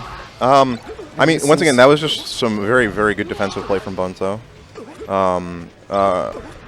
Those Om's attacks really meant a lot. That he got that. Also, some really great coverage from Bones. Like I said, I want to take that that back air shine thing that he did, just because it's such like a potent way to cover multiple options, especially with the increase in people shortening now. So everyone does it. Yeah, and it covers a lot. Back air stays out for a long time, stays strong for a long time. We're going to Yoshi Story, and so this would be Wenbo's counter pick. That's an interesting thing that happened in this matchup somewhat recently, within the last, I'd say 2 years, is that this went from being a Falco favorite stage to a Fox favorite stage in this matchup, at least in the eyes of many top players. Because lasers, the more that people get better at power shielding and just like little movements and things that deal with lasers, they make it difficult for lasers to be a win condition for Falco the way they somewhat used to be. I think that a big thing is also that there aren't a lot of top Falcos anymore. That's true. So it tends to be not as good players getting wrecked by Mango or something. Yeah. And that can sort of skew it. I mean, even in when PPMD plays though, or when Westballs plays, they don't usually like this stage very much. I mean, Westballs loves this stage. Well, I know Mango was doing an analysis on, I think it was a Westballs Leffen match, where he was talking about how Westballs really shouldn't be going to Yoshi Story anymore, and he still does. And Mango's usually pretty good at knowing these sorts of things. I mean, it depends. Man, that's the second time Bones did that side B. Managed to live the first time just barely, but yeah. At least he didn't go down because of it, He's still up. Wenbo missing some crucial techs to augment Falco's punish. And that was an game. interesting shine there. It seemed like he was trying to catch Bones off guard and just get a real quick kill off of it, but didn't quite manage. Yeah. I mean, that's you're going to DI out there a lot of the time just because you're not going to expect something that would send you off stage, send you far off stage. But shine with that fixed knockback, if you DI bad on it, it'll send you the same distance, pretty far out on the stage. So I think that the shine was actually a very good idea, but he just couldn't quite finish it. Didn't quite react in time for that up air. Just doing that easy stuff, getting that down smash. Difference between Bones and Wenbo right now is that Wenbo isn't getting those Om's attacks. Both of these guys looking for shield drop opportunities. All right, to punish from Bones. Bones misses the read on the Shy roll guys. away from. Shy guys, why do you got to do your boy like that? Great DI from Bones right there to ASDI down, so he gets put into a tech state instead of going straight out for a free combo. A big part of... and misses the hard hit on that up smash there. That probably would have been a stock if Bones had gotten hit by the hard hit. Oh my god. Gets it there. Calls him out. Not quite, but gets it there. Good back air. Hard read by Wenbo. Laser control right now, just wants to build up some more damage. Once again, we're seeing Bones use this ASDI down to sort of get into like awkward tech situations that are harder to follow up on for Fox that he might not be as used to. Or even just like not getting knocked down by Fox's Shine at all. Like that's something you can do at very low percents, and I've seen Bones doing it.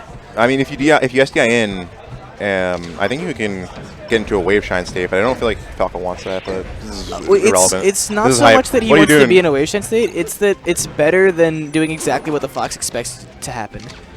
If they don't expect you to be standing up, then they might not be able to Wave Shine. Yep. Beautiful setup by Bones right there. That up air into the down air. Yep, and the 2-0, definitely looking pretty solid here. Second game was a little closer than the first, but Bones definitely... Are we being too boring? Are we being too boring? Should we... I wasn't listening. No, I was wondering if the chat was like... Something about contradictory. I don't know yet. Alright, because... Just let us know, because I'll try to tone it up a little bit more. Because I'm just like low-key. What? Okay. I'll try. Alright, and Bones is still sitting at the setup, so I'm guessing he's going to be playing Losers Finals with, I don't know who else is still in. Wenbo with the 26 buckaroonies, dude. What? The solid $26 payout for his placing, I think. But that was winners. Why did he take money? Why did Wenbo just take money? That was losers semis. That was losers? On the matches, it'll show you right here where it is. I guess I'm just not paying attention. My bad. Okay, yeah. Wenbo with the payout though, getting that big money, that $26. Yeah, dude, that's better than nothing. I didn't make any money. I didn't make any money. I lost money today. I played questionably in some money matches. We'll not talk about that. Yeah, that's how it goes, though, right? Let's talk about these sick Falco Dittos.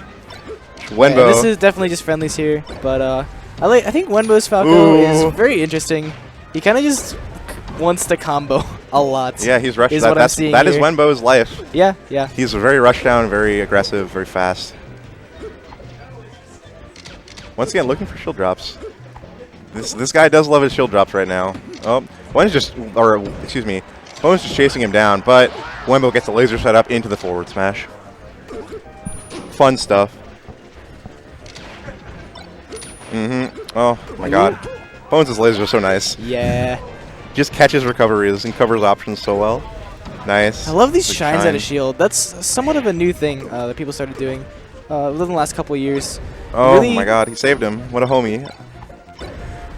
Trying to pressure his homie for saving him, dude. It's a dirty. The grime.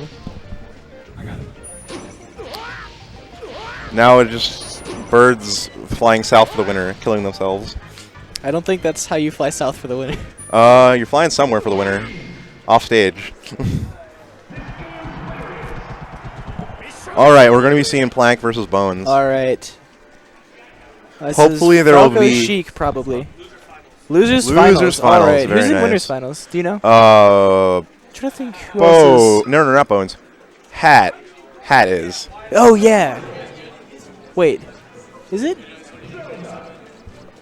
What's up? You can sub in for me. Okay, cool. Yep. We got Barracuda on the mic. I'm excited. Finally, we have someone who can bring the hype.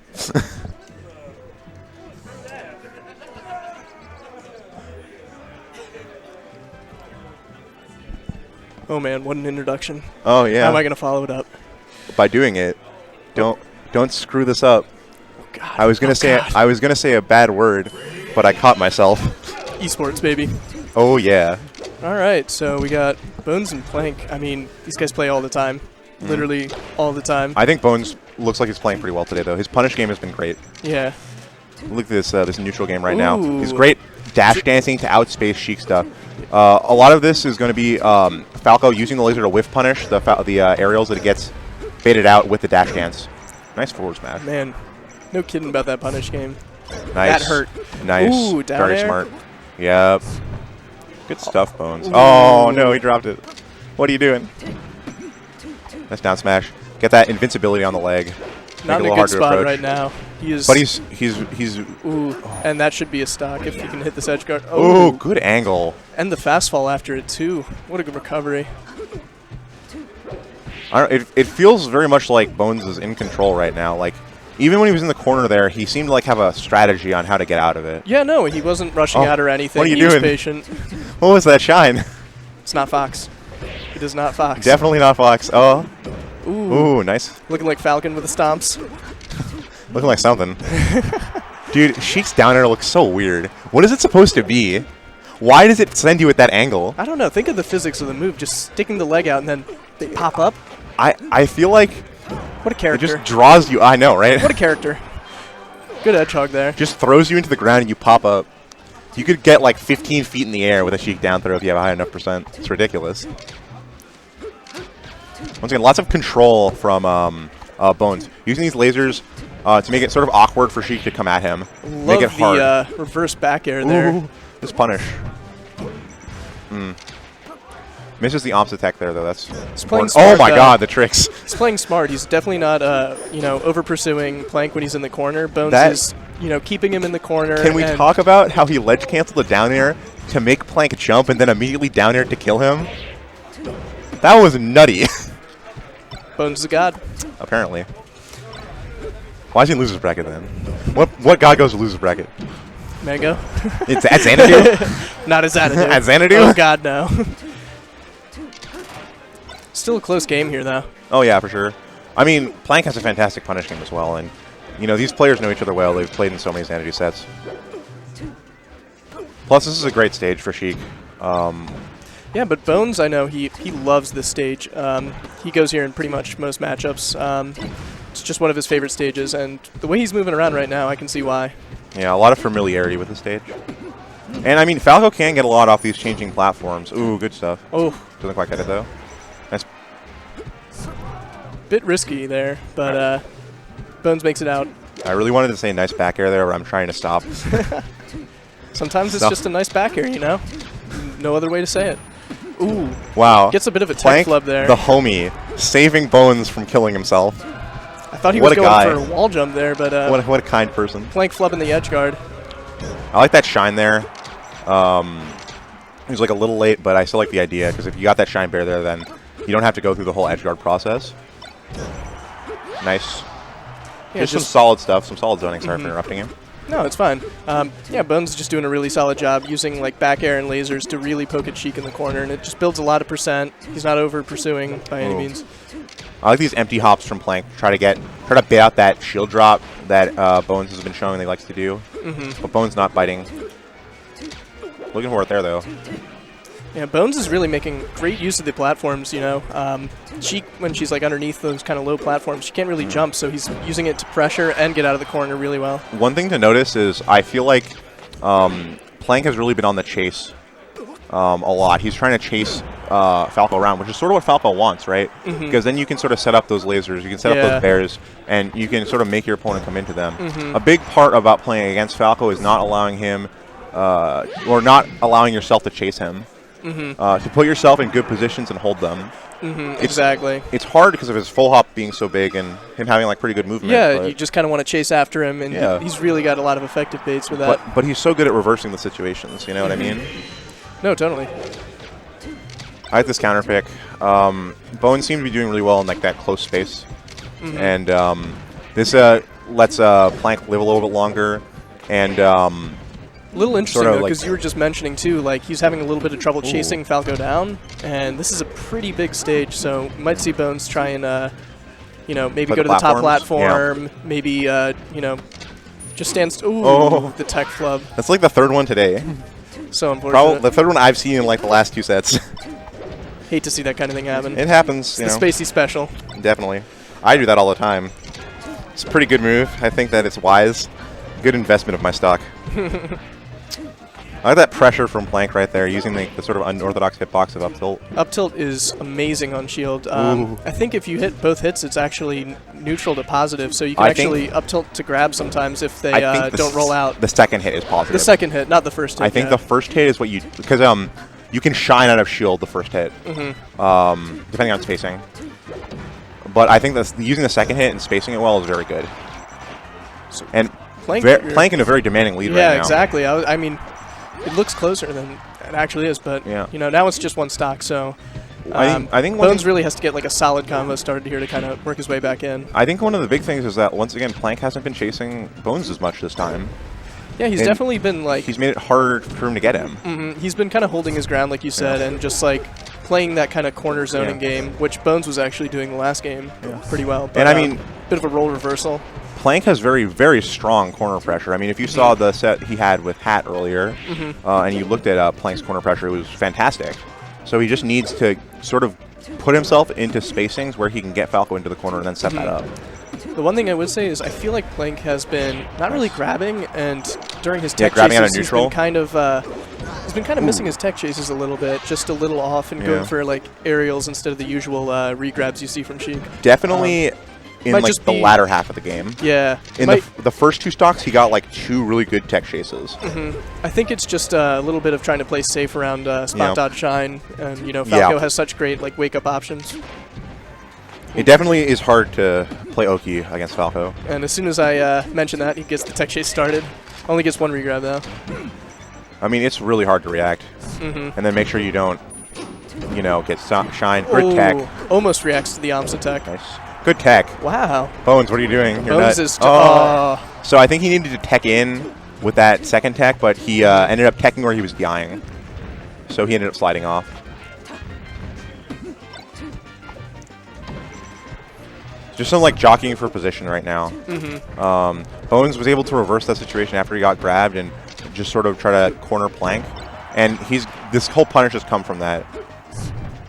Nice. And Plank has no jump, so he's dead. Oh, is he not? Oh, okay. Good edge guard. Well, he ended up dead anyways. Yeah, so Plank really wants to build just a little bit more percent, get Bones out of that kind of crouch council percent range. This is about like 40% around. Ooh, and that did it. Now a lot more options open up for Sheik. Forward tilt is a lot more usable. Safer, yeah. I think this is like a really a big dangerous situation though right now, just because Bones' punish game has been very, very good this set. Oh, but he gets him. Attack. Is he dead? No. Can he hit the edge guard? Ooh. Fakes the jab just to fool everybody. Just to trick him. Just kidding. Still have the edge guard. Oh, okay, I have to leave. I'm sorry, guys. He said my ride doesn't have to go. Sorry, guys. My ride is making me leave. Have a good day. Night, whatever. Good commentating with you. Yeah, I like commentating with you. Thanks, man.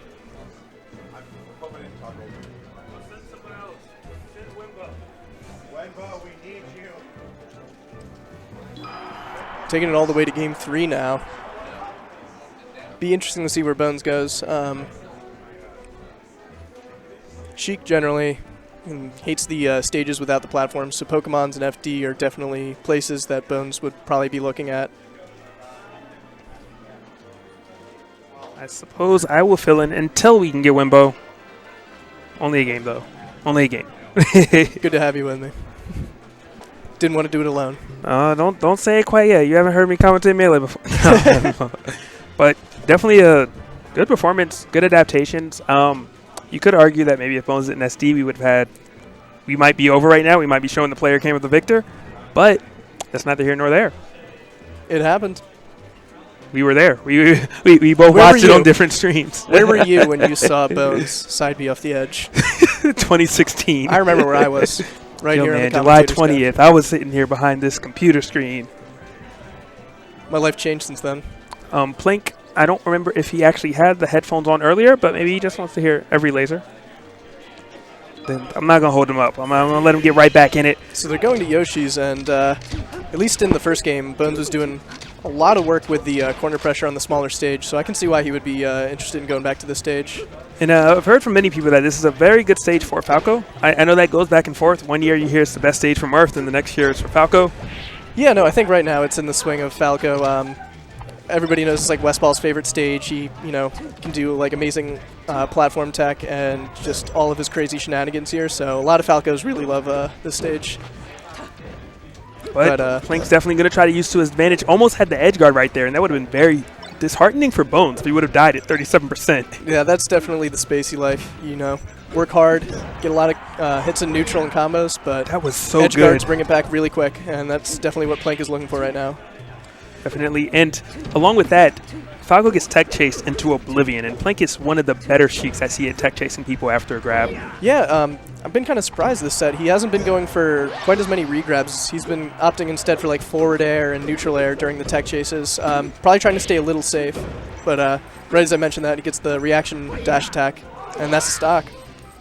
And we have an even game. Only a minute in, dead even. And I think it's really going to come down to, can Bones avoid the grab, which I know sounds simple enough. He has lasers, he has great shine pressure. But if he can avoid that grab, and then if he can actually convert a kill onto Sheik before Sheik gets that range where he's no longer really getting comboed anymore. Yeah. And I was going to mention, Bones really wants to kind of make a lot of progress while Sheik is kind of, you know, working to build Falco above that crouch cancel percent, but he's above that threshold now, so Plank's going to be looking for a lot more tilts and smash attacks to kind of push him off stage. And Plank actually having a stronger reaction than Bones that time. I can't believe you SD'd again. But I can promise you, at the end of the day, he's like, more money in my pocket. But Bones definitely has a slight hill to climb. Nothing crazy by any means. A nice straight hit will convert right now. He's got to clean up this stock right now because he's already passed that crouch cancel percent for Sheik, so it's going to be hard to make a big comeback the next stock, so he's got to clean this up pretty soon. Oh my goodness, and Bones do actually some damage control. He opted for the wall jump back air again. Plank recognized the same situation he died to earlier and just, you know, jumped away and actually got some damage off of it as well. Yeah, no, it's definitely a risk to kind of wall jump, especially with Falco. He does not want to be off stage for a huge amount of time, so it's a good mix-up, but you can't be too reliant on it. But shield drop back air takes it from Bones end, and right back at it with the forward air. I can promise you he did not mean to air dodge right there. Now Bones does have a hill to climb. Definitely capable of doing it. I've seen several games earlier where he did have an SD or a flub, and, you know, still brought it back. So definitely will not count Bones out by any means. Trying to make use of those lasers right now, recognize the situation that he is indeed in. Tournament stock right now. And gets him off the stage, and wow, Bones almost ending his life himself right there. Just rolls out of there, play it safe. You have an entire stock to work with, make it last. I can respect it. Now, I understand he's a melee player. I'm a little surprised whenever I watch players needing to make a comeback and still approaching relentlessly. He has a projectile. Plank has not shown that he's capable of stopping it. What he has shown, though, is he's capable of getting that edge guard every time unless Randall comes through for the save. Randall, you're crazy. Wow. What a turnaround of events right now. It's a game. It's a game. Oh, that straight back air might just end it, though. All he's got to do is roll up, and that's game. Set, match. Yeah, and loser finals. That was it. You're going to play some brief ads. I will try to get through them as quickly as possible, and then we're going to have the run back from winner finals, Plank and Hat. The Xanadu special. That was just very interesting to watch, needless to say. But that is just something at home. I know you want to be aggressive and you want to fight. I've been there. I play Smash as well. But sometimes you just have to accept, all right, man, I'm down 100%. He has not found an answer to my projectile. Let me go use a little bit more. Speaking from personal experience, at least, when you're like in that kind of comeback mode, you want things to happen. You want to kind of force things to happen. So you get a little impatient sometimes and it can really backfire. Ooh, excuse me. Yeah, I don't know if you guys have ever watched football, but they go for that Hail Mary, get the interception. They just lost the game themselves. Their opponent didn't even have to do anything. But solid performance either way by Bones, because all those matches were essentially deficits because he was just throwing stocks at his opponents left and right. He was like, you know, man, I don't really want to play today. But anyway, like, follow, and subscribe to VG Bootcamp on Twitch, Facebook, Twitter, and YouTube. Everything is ending in VG Bootcamp. Definitely will appreciate it, and it helps. Every bit helps. If you got stacks on stacks on stacks, you know, hit that subscribe button. It's only $4.99 a month. You get to help support VG Bootcamp. You enjoy an ad-free viewing experience, get access to all these also emotes, and you do not get slowed in slow mode. We have a couple more. About 5 or 7 minutes. If you want to help support me, also this is supposed to be in subscriber mode. You can follow me on Twitter at logic_VGBC. My Twitch is twitch.tv/VGBCLogic. I did get my internet fixed. I haven't tested out the stream yet. I'm going to San Diego this weekend, but next week I will be back streaming, playing with viewers, giving tips, advice, all that good stuff. And you can follow my Snapchat, Pyronic Star, if you do indeed want to see some behind-the-scenes stuff while I am in Cali this weekend. VG Bootcamp apparel, go to gaminggenerations.com. Use the shipping code GAMS, and you actually will get free shipping. It's still a little warm. Those T-shirts are dope. Fall is coming up. You might want to get the hoodie early. I do not need that one. Clutch City Clash, Houston's first national tournament, happening August 6th through the 7th, will be streamed by Smash United. Melee will have the top 16 floated so that they can do a meet and greet. And Wii U will have 3 stocks, which is not the norm in the States, so definitely should be interesting to watch. You can follow Apostle, co-founder of VG Bootcamp, runs and manages the shop. Not quite here today, had some things to take care of, but his Twitter is VGBC_Apostle. I guess I skipped over Gimmer. All right. Gimmer, president of VG Bootcamp. None of this would be possible without him. You can follow his Twitter, his Snapchat, and his Instagram, all at VGBC_Gimmer. JP3 made the Xanadu layouts. He's made my personal layouts. He's made them for TK as well. I don't know if he's done any for Evo, but definitely want to check him out if you're trying to get a layout. Redbubble.com/people/JP-3. And find your local Smash scene. Fendi always says this is the most important add-on here. You know, personally, I think it's mine, but that's neither here nor there. But just click the link below. Start a Smash scene if you need to. Find out other people that are playing in your area. But definitely want to check it out if you are trying to get out to more stuff. You can also click the Kirby icon below. We will not sell or spam your email, but this will put you on our email list so that we can keep you up to date on everything. That is great. And PvP Live, esports in your hands. They talk about everything related to esports, the good, the bad, keep you up to date. They also have an app on Google and the Apple's Play Store. Just click the link in the chat. You can check them out. They're phenomenal. Everybody that goes to it says they love it, so definitely want to check them out. And Plank should be back momentarily, but then we will get started. And, you know, I think it's about time for you guys to be free. So I did talk to Hat just a little bit ago, and he said all time the record between these two is pretty ugly. 8 favorite years. Plank. 8 years before Hat finally defeated him. Yeah, but as of right now, it's actually pretty even. Yeah, very even. It seems like once he won that first time, he just kind of ran with it. And he said, you know, I've proven myself that I can defeat everybody, including the Demon Plank. Mm-hmm. Yeah, so it's all about conquering that mental block. Yeah, so I mean, it's just good stuff to him. It took him a while to do it, but he did it, and he didn't go back. You know, I believe the last time they met, Plank did actually defeat him. It was a very close match. Didn't they just play in winners finals? Xanadu. Last time they met at a Xanadu, as in like not literally today. Oh, okay. And then today, obviously, Hat put him in losers. I always treat it as separate days. Mm-hmm. Yeah, but these two do play all the time. It is the Xanadu special to see a Sheik Ditto in the grand finals with Hat and Plank. So it's a mainstay here. We love it. You're a player for? Hope you guys love it too.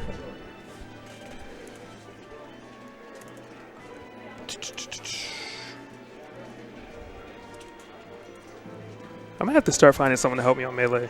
If they want me to hop on commentary, I'm going to need some assistance.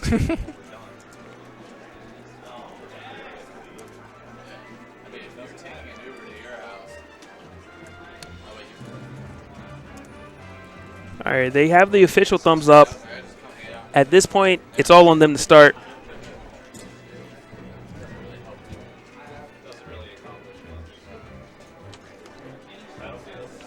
More than... Are you guys agreeing to chain grabs or no? Yeah, oh yeah. So, one of the few Sheik Dittos that's not at a national where chain grabs are perfectly fine, both of them. I think they actually embraced it. I asked them and they laughed at me like, what do you mean? Why would we not have chain grabs? Love to see chain grabs in the Sheik Ditto because I take a little bit of pleasure in knowing that Sheik at least chain grabs Sheik just as hard as she chain grabs every other character. And already off stage, Hat is taking a pretty big lead. Sheik also edge guards Sheik very hard, so you're going to see a lot of this. Just sending him back off stage over and over again. Sheik's up B has so much landing lag, so you can land with land and grab Sheik again, and already he's getting another grab. And if you ask me, I think Hat actually wants to go for the JV5 stock at this point. At this Plank, that's not a good score. You better win now. Hey, if he doesn't win, I'm going to just be mad. All good things must come to an end. But Plank is already at a pretty big deficit, and this is a matchup where, I mean, the punishes are just so deadly, as you've already seen. As soon as Sheik's off stage or grabbed, that could be a potential stock. That was a great call out right there by Hat. He was just so, he was like, you're actually going to wave land on. I'm going to be right here waiting. Down tilt, forward air, and just ran away with it. Down smash coming in from Plank, trying to start some offense of his own because right now it has not been going in his favor and getting grabbed already again. The chain grab will start. That was a really good read from Hat. He was in the corner, and even still he could get the dash dance grab with such little space, so that's really impressive. And wow, his punish game, Hat has just been like, you know, he tacks on the percent and then Plank's always off stage, always recovering. It's pretty brutal. Hat's making it look like he's actually never lost a Plank. Like, god dang. This is a relentless onslaught right now. I love all of the options he's choosing. That down smash was a little questionable. Does get him grabbed, and maybe Plank can finally put himself on the boards. Yeah, that down smash was probably a read because, I mean, the grab's so deadly in the Sheik Ditto. You want to go for spot dodge sometimes, and then down smash is kind of your answer to that. But Plank was one step ahead, gets the kill, and he really needed it at this point. I mean, he's down pretty big. And down 3-1. What it really seems to come down to is Hat's follow-ups are just great. He is not messing up follow-ups. He is making the most out of almost everyone. I think not only is he getting, you know, better punishes out of his like conversions, but he's getting more conversions, period. I think he's outplaying in neutral and punish right now, which is not a combination you want to see if you're playing. The other thing I was going to say is Hat's having great patience. It's not the patience I'm going to run away and camp you out, but it's the patience I'm going to wait in this spot until you choose an option. Like even right there, he didn't quite get the follow-up, but he just jumped and waited when the dash attack came out. And then even just coming down, he had the back air on the shield, just waited for the spot dodge. Didn't get the grab, but it's that kind of patience which is really impressive to see because sometimes it's impossible to react to everything, and just having the patience, like right there, to react to that, like, you know, second option people choose. So good stuff, but I mean, I want to say Hat's not out of it, but it would indeed take a miracle, and it did not come. Just a great performance by Hat all around right there. That was brutal. But with that said, Plank had an 8-year streak against his player, and it wasn't just for no reason at all. So he's definitely capable of turning this around. See if he can conjure up that old magic again. You know, maybe just talk to Hat. Just remind him. You know, man, remember what happened for 8 years straight? Hey, how did I beat you again? Just like remind me real quick. And I guess we'll switch to Fox here. Plank said sometimes I got to mix it up a bit. You know, I'm so tired of getting chain grabbed, so now I'm going to get tech chased instead. But, you know, Fox does do very well against Sheik. Probably one of her worst matchups. You know, Fox has a really, really good punish game. He's got the up air, juggles, up tilt, nair. But Sheik can tech chase, and particularly, I think Sheik's one of the best people at edge guarding Fox. So we'll see if Hat can really convert and just push Fox off stage and then finish the stock. In order for him to convert, he's going to need to get a couple more hits than 28%. Like, good gracious. Hat right there going for the call out. Did not get it, though. That was an interesting read. Went for the shine on the platform. Normally you see Foxes go for like an up tilt or drill, something. Or not an up tilt, sorry, up air. But does snipe the double jump from Hat. Let's see if he can. Ooh. Runs off the stage the wrong way, so he couldn't grab ledge. Yeah, even if Plank does still lose this round, which right now he might not do, it definitely a much better showing. Having his first lead of the match. Granted, Hat just turns right back around with the quickness, but it's definitely not nearly as one-sided as we just witnessed. And maybe that's just what you got to do. Sometimes maybe your main character is not on point. Maybe you're not feeling the ditto. Maybe you just got to switch it up just a little bit, and right now it is paying off. And right there you can see the difficulties of tech chasing a Spacey. Just missing the grab and getting shined, and sometimes it's risky to go for the regrab. I really wanted that up smash to hit. I did too. That would have been the call out of probably the Xanadu. That was, you know, just a little heartbreaking to see miss. But gets the grab. Let's see what he gets here. Goes for another read. Now, Hat has become a lot more defensive. I'm wondering if it's because of the aggression of Plank or he's just getting hit and not feeling as comfortable. I think it's just a thing of the matchup. Fox can really run over Sheik with, you know, running shine, the short hop drill, and short hop nair all kind of can get into Sheik's zone. So Sheik's really got to be proactive and keep Fox out. But Plank's doing a good job of, he's not going in right away. He's not just going in mindlessly. He's taking that, like, little second delay to then go in and punish those options that Hat's choosing to kind of keep him out. Messed up a wave land, and because of that, he might actually lose his stock. Hat gets the grab. Oh my goodness, no follow-up. Except fear. Like no fear with the walk-up grab. He was like, a jab, nothing happened. I don't have a real follow-up, but I actually have a follow-up. Oh, that dash attack, though, was unsafe. Plank not punishing it. Missed missed the drop through the platform for the aerial and got the forward smash. Oh, and right there, Hat just putting him in his place. I'm going to run up, run away, come back, and you're still going to stay in shield the entire time. I love those little dash dance grabs. They look just so cute. No other word for it but cute. So we'll see how long that Plink can really hold this stock, because if he can get even 10 to 20%, it'll be just such a big bonus to then come down with invincibility. But just like that, all evened up. But and it seems like every time Plink tries to go for a Waveland, he either messes it up and Hat punishes it on reaction, or Hat just calls it out. He's just ready for it every time. Yeah, I think that's just a little bit of unfamiliarity with the character. I mean, Fox isn't one of his mains, so maybe he's just missing a couple inputs. Yeah. If I'm not mistaken, he can do it perfectly and actually have some invincibility, correct? It's just very hard to do. Fox's ledge dash? Yeah. Yeah, he actually gets some of the most invincibility in the game. I think he gets somewhere around 14, 15 frames. Somebody in stream chat correct me. But he can do, Waveland on into, invincible running, jumping nair, or into up smash. So he's got a ton of frames to really go back and take center stage. I like how they just had a nice private show. They were like, we're going to fight over here, but can't nobody watch. Only we know what's actually happening over here. See, these guys are true heroes. They're doing the cliff fight for the stream. See, I'm trying to get W's. That's not me. This is why I would have went 0-2.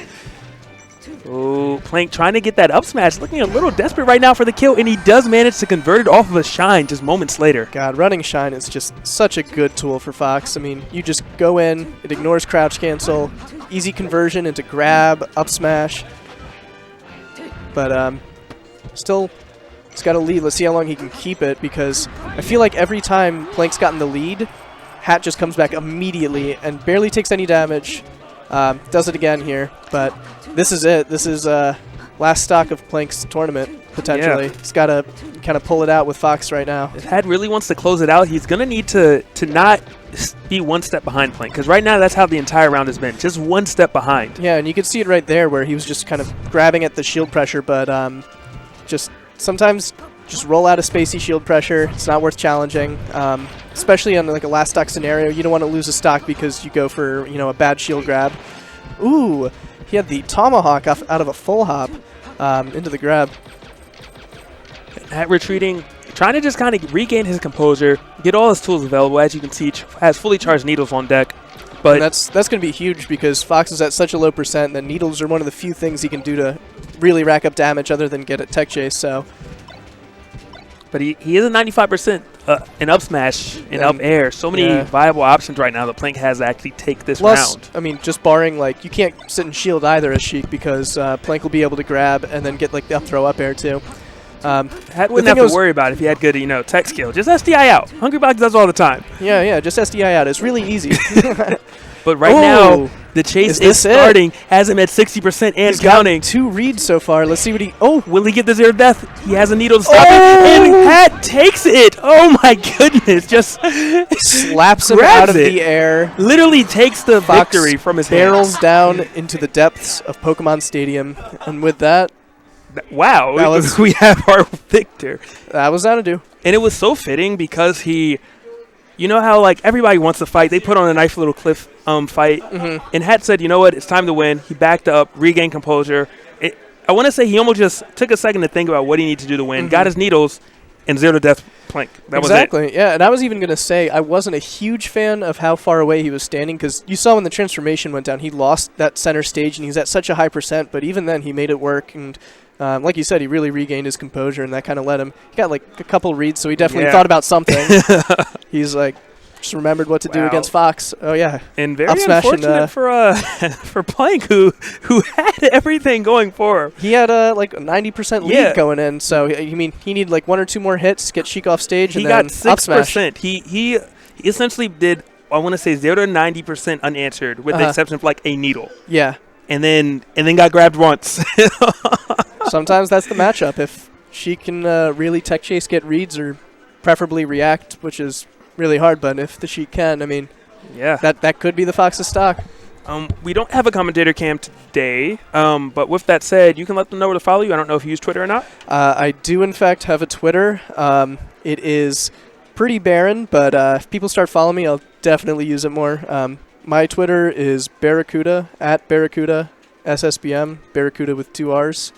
So if you guys like my commentary, you guys like watching me play, feel free to follow, and I'll definitely try and use this more. I can't do it for the grand finals. Should use it. And it wasn't best of three. And this is actually my first time ever doing commentary, but had a lot of fun doing it. Hope solid. you guys enjoyed my commentary. A couple people said they were a fan. Oh, thank you. Thank you. No one was really complaining, which is always a good sign on Twitch. Hey, as long as no one's complaining, I'm happy. Obviously, you know where to follow me. Tweet at me, Logic_VGBC. Always trying to improve my commentary overall. It doesn't hurt to improve melee commentary as well, you know? Yeah, no. I'd be well-rounded. I mean, I'm just starting, so if you guys have any tips for me, things that you noticed that I can improve on, feel free to leave it in the chat. I'll probably go back and watch the videos. Always trying to get better. We will not be streaming Street Fighter tomorrow. We are actually going away for an event that will be announced shortly. But Street Fighter, if you are in the Xanadu area, we do have FGC tournaments every Thursday. The brackets start at 8 p.m. Generally, when we are streaming it, the stream goes up at 7:30, and that's every Thursday. Obviously, we are hoping to see you again next Wednesday for more Melee action. Stream goes up at 7, bracket starts at 7:30. And then Smash 4 every Tuesday. Stream goes up at 7, bracket starts at 7:30. On that note, we are out, and enjoy the rest of your nights. Yep. Thanks for watching, guys. Peace.